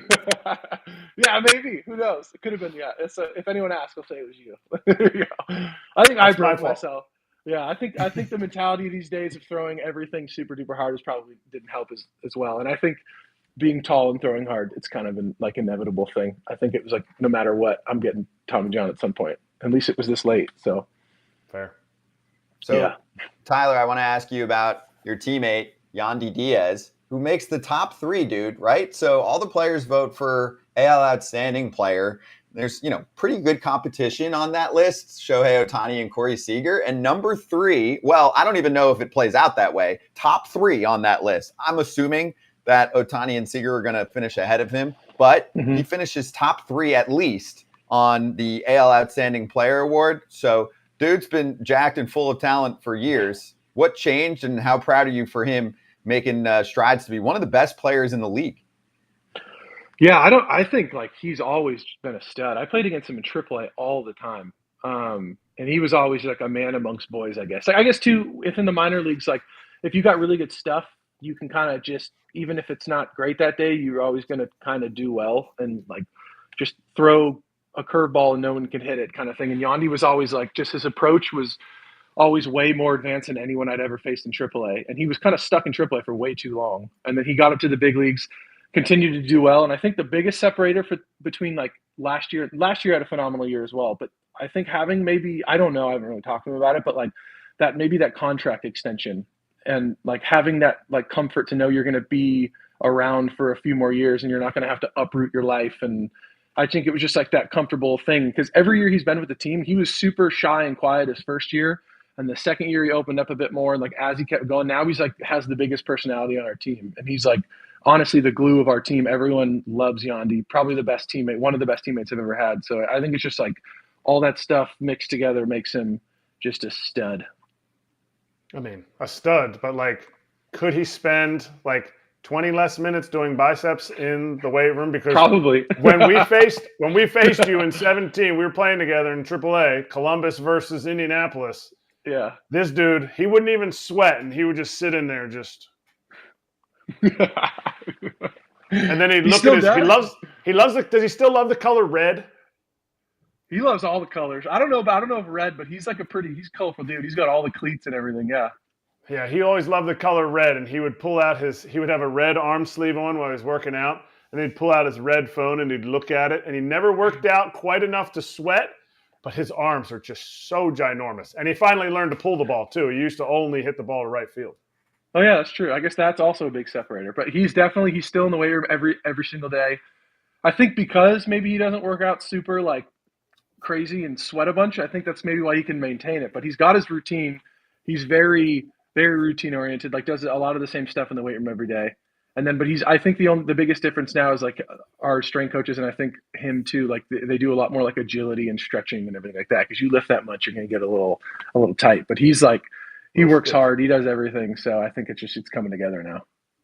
Tyler, you're talking about colorful people. Have you looked at your background of where you're at right now? Yeah, it's a rental. I didn't do this. I mean, it is like when they said Tyler Glasnow was coming on, and then I saw your background, it couldn't have gotten like more perfect. If there was just like maybe a lava lamp in that corner, I would be like, man, he is. No. Exactly. Like he is living his perfect life. Yeah, no, I didn't. This is a rental, but I do. I like how it's like the leaves and stuff. It's quite nice. It's in Florida too, so I think it's just kind of one of those like fitting, like the exposed beams. I think that's what they're called. It's pretty cool. I'm here for another couple days, and then I'll go somewhere else, and then. But yeah, the place I guess that I'm like renovating right now is relatively colorful. I'll have some cool stuff in there too. All right, good. All right, so I like it. It's perfect. It's perfect for you. Don't change. Just stay exactly the same. We showed the Major League Baseball. We talked about the AL Player of the Year, Yandy, your teammates in there. For the Major League Baseball Player of the Year, you have Shohei, you have Mookie, you have Ronald Acuna Jr. I mean, I said everyone's fighting me and saying Shohei, but I said, hold on, let's take a step back here. Ronald Acuna, 40-70, pretty special. Your thoughts? I think if we're just going pure like stats and like rational thinking, it has to be Shohei Ohtani. Like, and it's boring because like no, I think it kind of sucks, especially with like MVP race and stuff. It's like he's just gonna win it every year if he has two average, like, you know what I mean? Just the fact that he can do both. If you're taking like purely like productive numbers, who would you rather have? Like 40-70 is unbelievable. That dude is a stud. But I think the difference in offense is like Shohei had what? Like how many less stolen bases, maybe a few less homers. He did miss that month. But then you add a whole however many starts he had, like that's what is his WAR too? Is like double of everyone else's. I feel like it's not even a debate. That guy just wins every year. Yeah, but see, that's no fun though. That takes the fun out of it if he just wins every year. It would be like if you went up there and you pitched the way you pitch, and then you went up there and hit 35 homers. Right? He'd want to win every year because exactly. He has more talent. I'd be like, yes. I think too, if you don't win, and then it starts to open up that like you kind of get away from like you got to have some sort of like concrete, like okay, how do you win? What do you need to do stat wise? If you start kind of deviating from it and giving it to other people, then it just becomes like this like.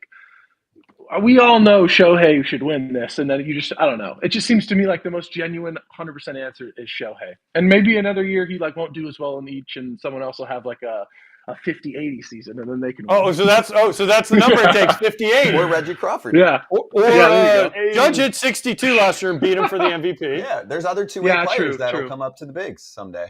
Someday. Yeah. Someday. It's only been 150 years. There's been two of them. Yeah. That's true. I guess Judge won last year, so I don't know. I guess it depends on like how you calculate like I don't know. That's a good point actually.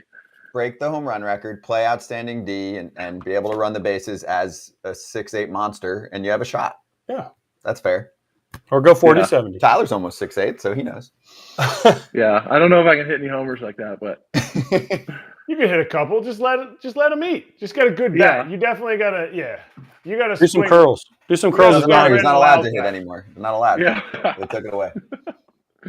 Hey, what did you think? You following the playoffs much? Say it again. Sorry, mate. Just skipped out. You following the playoffs much? Not a lot. I was just in the Bahamas, so I wasn't like the TV. We were trying to watch it, and it kept skipping out and going crazy, so we just ended up shutting it off. But I've been watching the Phillies more, just because that vibe over there is just like insane. It just seems like the most playoff baseball. Like it's so hard not to watch. It's so entertaining. Like the fans there, it's like a cult following.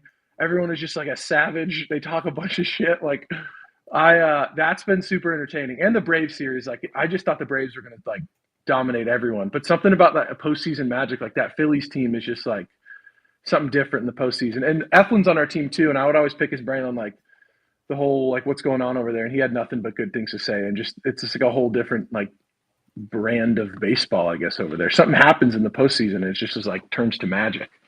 You could be a Philly too if you want. Come on up. I'll get you a rental place. We're just, I'm in the basement here. It won't be. I can make it colorful if you want it to be. Yeah. I can recruit you. Yeah, but no. Did you see the whole Harper and Arcia versus the media thing? Yeah, that was dumb. That happened. I get it for like the fan perspective. Like I understand like media doing it. It's a little fucked up in my opinion that they would even put that. Like how many times after a game has someone said the exact same thing just completely as a joke? But you just assume the media is not going to like run with it. But I think because of the playoffs and all the eyes on it, they overblew that like a ton. That you know what I mean? I doubt he was in there like actually talking shit. I think he was just joking around with his teammates, and then it became a thing. But I feel like I don't know. I haven't talked to anyone on the Phillies or the Braves, but like I'm sure the players in that situation were like, "This is dumb." But like the city and the fan base is obviously going to like play into that. But I don't know. Hey, don't poke the bear when it comes to Bryce Harper in the postseason. Okay, don't poke the bear. Like just don't say anything about him. Like let's say with the blowing the candles, 31, right? Listen, I've obviously watched all these games. There's no team that I want to play for more than the Philadelphia Phillies. I mean, these dudes just take the field, and you are like, this is just fun, right? From the atmosphere, very similar to the Trop, right? When you take the field at the Trop, and there's like 12,000 for a playoff game, you're like, man, this is very similar to Philadelphia. Yeah, I would say so. Close enough. Wait, after that the comment thing, did Harper like say anything, or did he just kind of like whatever? Or like Harper was like, "Oh, I heard it," and then he went and hit 2 homers and stared down Arcia both times he's running around the bases. He hit second base, and there's like these. There's photos of him like staring right at Arcia as he's rounding second base. So yeah, Harper played it up. Harper was like, "Oh, I heard it. Oh, hell yeah, I thought it was great." He's like, "I thought it was funny." But at the same time, he's like, "Oh, hell yeah, it motivated me." He said it as like an entertainer. He's not like, "Oh, I hate him." No, exactly. You know? Yeah. He like used it as fuel, I guess, like not going to like be all salty about it, but like you hit 2 homers and stare someone down. I guess you're pretty aware of what's going on. Yeah. Exactly. Yeah. And you said that, like we're still kind of talking. What did you say that is? That he stared him down? You said that was badass, right? Me? Yeah. No, Glasnow did. I'm like, hell yeah, I think that's badass. Like I think that's. Yeah. Like, I think that part of the game is missing in baseball, and it's okay. Like they're not like mortal enemies. They don't just hate each other, but they're competitive and they want to get after it. And I think this is missing, and you need to bring it back with your lovely locks of love that you have. Yeah, there you go. I think it depends on like who you are as a person as well. Like I think Bryce, like that's there's nothing worse than a guy like. Everyone's played with it, like the fake tough dude, or like that happens, and like if someone like weren't actually to feel it and we're like staring down, you'd be like, "What are you doing?" You know what I mean? Like it might be a thing from a fan perspective, but like as long as it's genuine. Like I know there's some dudes that are like, who probably should bring that back, but I don't want the fake tough stuff. It happens if it happens, but like you know what I mean? Like it's when it's genuine, it's awesome, and like you can use it as fuel. But if it's just like cameras are on me, I gotta act tough. It's like I don't know, maybe not. Hey, Tyler, obviously you said you haven't watched all of the postseason, but have you seen some of the pitching moves? Like Bochy left Eovaldi in yesterday, bases loaded, got out of it, no runs, no outs. And then you see like Barrios with the Blue Jays against the Twins, 47 pitches, no hits, and they're like, "Yeah, you've done enough today. Let's go ahead and beat this." I mean, how does Kevin Cash play that with the Rays? And would you be pissed if you're Barrios and they're like, "Yeah, you've done enough today. It's been 3 innings. You haven't given up anything, but yeah, beat it." Yeah, I'm like kind of both sides on this. So like, so the Rays, I feel like the way that they do all their stuff, it's very much like it's like a poker game. Like, what are the like strip all the emotion out of it, just like purely algorithm. Like, this is the data. This is like who's hitting, who's pitching. Everything's a poker game. And like within poker or whatever you play, blackjack, in any sort of like gambling situation, you have to always stick to your game plan throughout the season. You can't really, if you're gonna like go with the data set strategy, you have to do it all season long. And then if you're going to go with like no, this guy's feeling hot, this guy's not feeling like that kind of thing, you probably should do that all season long. But I think the second you start doing like data and then like, I don't know, I'm going to go away from that plan and put this guy in because I have like a hunch feeling, I think that's when you could get into trouble. But there's something about like that, you can do that in the regular season very comfortably, and like the Rays do it the best. And I think if I were to maybe be in a position to have to make those decisions, I would probably mimic something like that. But I think there's something like unquantified postseason. And I think there are moments when it's kind of hard. Like, are you supposed to abandon the plan you've had all season and then go the emotional route? Or are you supposed to like, it's just like a hard thing. But I think that's when like that baseball expertise comes in. There's not a lot of stuff that's like, all that data stuff just becomes wacky in the postseason. Like even our analytics team will talk about like, there's some stuff that changes in the postseason and we don't seem to understand why. And me I'm like, it's the emotional stuff. There's so much more going on. It's like everyone's nervous. You're trying to do more than you should. And there's a bunch of stuff, but I think like, yeah, I don't know. I think that old school mentality kind of works a bit better in the postseason. It seems so the last few years anyway. Max Muncy said that yesterday. Remember, we had Max Muncy on yesterday, and he said we do our whole thing with the Dodgers, and we have our analytics, and we grind out at bats, and then he goes, and then we go play the Diamondbacks, and they're hitting every first pitch for homers, and pitching is completely different, and playing the game completely different than we played them. So yeah, maybe it works in the regular season. But then in the postseason, you got to make some adjustments to your game plans and to your pitching plans. I mean, I don't know. It's just an interesting argument and a conversation that needs to be had more in baseball. And Tyler, you've been on the Rays for a while. Like, I'm sure you guys are pissed as hell. Now you're a couple weeks removed from it, but like you guys had a great year. The start to the season was historic. I mean, how pissed was their group? And we've talked to a lot of guys in the past couple weeks, like right after they finish up their season. Like, how was that next, few hours when you go into the clubhouse? What are guys saying? Like, damn, what a run. And dude, he went to the Bahamas, bro. He's like, yeah, oh, well, okay. that's after. The immediate aftermath. Like, we're talking to Muncie yesterday. He's still at the stadium getting his stuff together, going like, what the fuck just happened the last week? No, it sucked. Like, I think just because our team was so good, there's a bit of an element too of like a lot of, and like you can't use like injuries as an excuse, but it's like, I think that like the team that we would have fielded might have looked a bit different if everyone was healthy. But that, you know what I mean? Like everyone deals with injuries all year long. We seem to deal with them more than most, I think, this year and last year.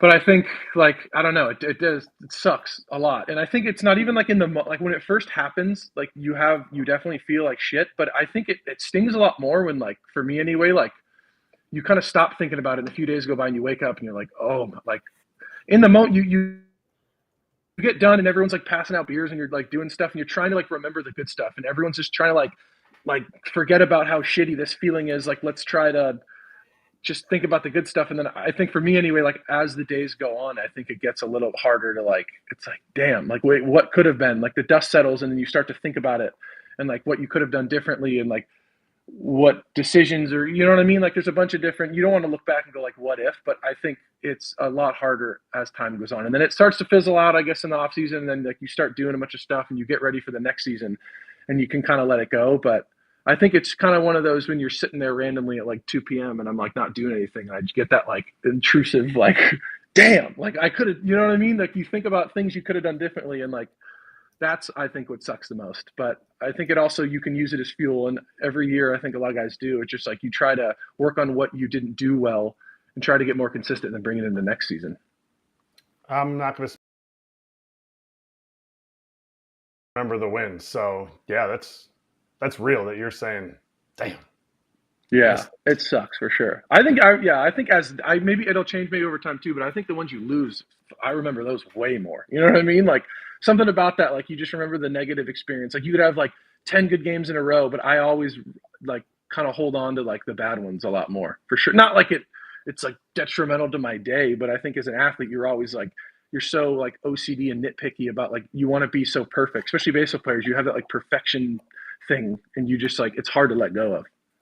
Hey, I understand. That's like kind of how I knew I was done because the hits were not making up for the strikeouts, right? And the wins weren't making up for the losses. So, because yes, as a competitor, you're always like, I mean, I lost in the playoffs before and I'm just like, and you sit down, you get out of it, you get home and you're just like, gosh, if I would have done this better, if I would have, and it can, but then it also as a professional athlete, you get over and you move on to the next. But there is a time where you kind of self-reflect and you're like, gosh, if I just would have done this better, if I would have, it's team sport though. Yeah. Baseball is a team sport made up of individual performances. Played by individuals. For sure. Yeah, for sure. Absolutely. And I think that's what's the hardest part about like watching it in the off season. Like I love watching it, but I always get that I get like FOMO. You know what I mean? It's like I should be there like playing right now. And then like all this magical stuff happens. You're like, I want to feel that. And, like especially going to the World Series and like not winning. It's just something. It's always kind of like I want to get back there, and it is like a good feeling as well. Like knowing you're not there. I think like throughout the off season, especially after like the World Series year, like you think about it all the time. Like within your workouts or whatever you're doing, you're like, I want to get back there, and that's like kind of the goal that like sets up all your workouts. And then you go into spring, and then try not to get too ahead of yourself the long season, but like that's the ultimate goal. So I think that What is your feeling going into a season where you're on the Rays the last year of your contract? I love the Rays so much. Like it's like the best I've been with two organizations, but like I also love the Pirates as well. But I like Liar. The Rays, the way they do stuff. Liar! This is a player's show. You do not lie. I do.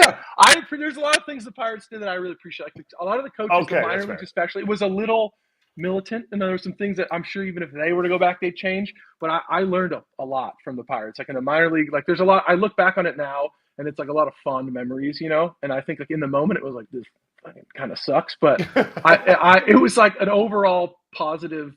I learned a lot, good experience. But I think coming to the Rays, it's very like all right. For example, I guess the Pirates are more like how we would have like haikus and stuff, and it was always just like we would have like that kind of stuff. The Rays are like win, like. Everything we're doing, there's no fluff. There's like all of this stuff we're doing. We have this huge R&D team, all the data stuff, whether you agree with it or not. Like we are here to win. When you talk to Cash, when you talk to Erik, there's no like any sort of like phone. It's just like we are here to win, and we're going to do whatever we can to win, while also emphasizing like we need good people in the clubhouse. There's not a single employee that's like a bad dude. There's no like salty, bad energy type of person. All the players are good. The clubhouse is phenomenal. They run like the best clubhouse ever. So to get back to your original question after that rant, I'm very sad, but I'm also excited to I want to go out on a high note. Or I don't know what's going to happen in the future. I don't know if I'm going to talk to them and try to stay longer. I don't know if I'm going to get traded tomorrow, but I do know that I would like to stay there. That is like my number one place I want to be, because it's like the most amazing atmosphere to play baseball. Because you've never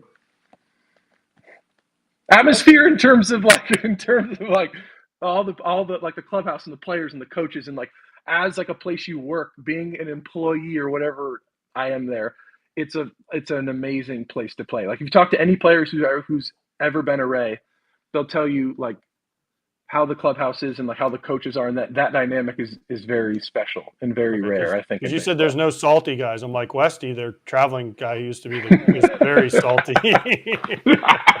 He's the traveling secretary now. He can be a little salty, but he's a good dude. He's the man. You better say that, because he'll give you bad hotels and bad tickets next year. So Westy, you're the man. He's always hooked me out. Westy's the man. Guy. No, Westy's the man. He's the man. Westy's the man. Hey, I'll say this because I know you probably won't comment a ton necessarily on this front because you'll see how it plays out. But you signed a deal with the Rays a couple years ago. They don't always spend a ton on free agents. I don't think that's a secret. It's a bottom few payroll usually in baseball. There was that report. What was it, a couple years ago, that they offered Freddie Freeman? It was like 6/140 or 7/150. So it's there. There's a bag there. Just saying. So. Yeah, it could be you if it works out. Plus the Florida State tax, I know they'll remind you. Which every time I'm like thinking about it in my brain too, I like think about that as well. Or like I'm like, God, I want to stay here, and but they don't usually pay guys and blah blah blah. Or talk to my agent, and it's like they did offer Freddie a big contract, and they talked to Scherzer. I'm pretty sure they gave Scherzer was in the picture, or I think they maybe tried to talk to DeGrom and stuff too. It's not like they're not. I just think it has to make sense on whatever their data algorithm-y thing is, and they have a really good way of identifying talent. And generally, when they sign dudes, they do well there. So it's whatever the system says my value is, or however the front office or whoever, I don't know how they do it, but I hope that I am able to stay. Scherzer, DeGrom, Kratz, like a top end starter. Young in his prime. Sounds like There's a dude there. Just throwing it out there. There you go. So, yeah, sweet. We got you. Well, Tyler, dude, it was great hanging. Really appreciate the catch up and obviously coming on to talk about the award. Congrats on being a finalist. We'll announce those in a few weeks. And congrats to your boy, Yandy Diaz, who's definitely out there somewhere doing, I'm not going to mimic it because these guys will make fun of me, but we know what he's doing right now. Yeah, he's working Thanks, hard. Tyler. Yeah. Yeah, Cheers, thanks, man. guys. Good catching up. Yeah, appreciate it. See ya. See ya. It's Tyler Glasnow of the Tampa Bay Rays talking to us about the Players' Choice Awards. We just announced the finalists. If you missed any of that, you can scroll it on back when we're done in a minute. Let's slap.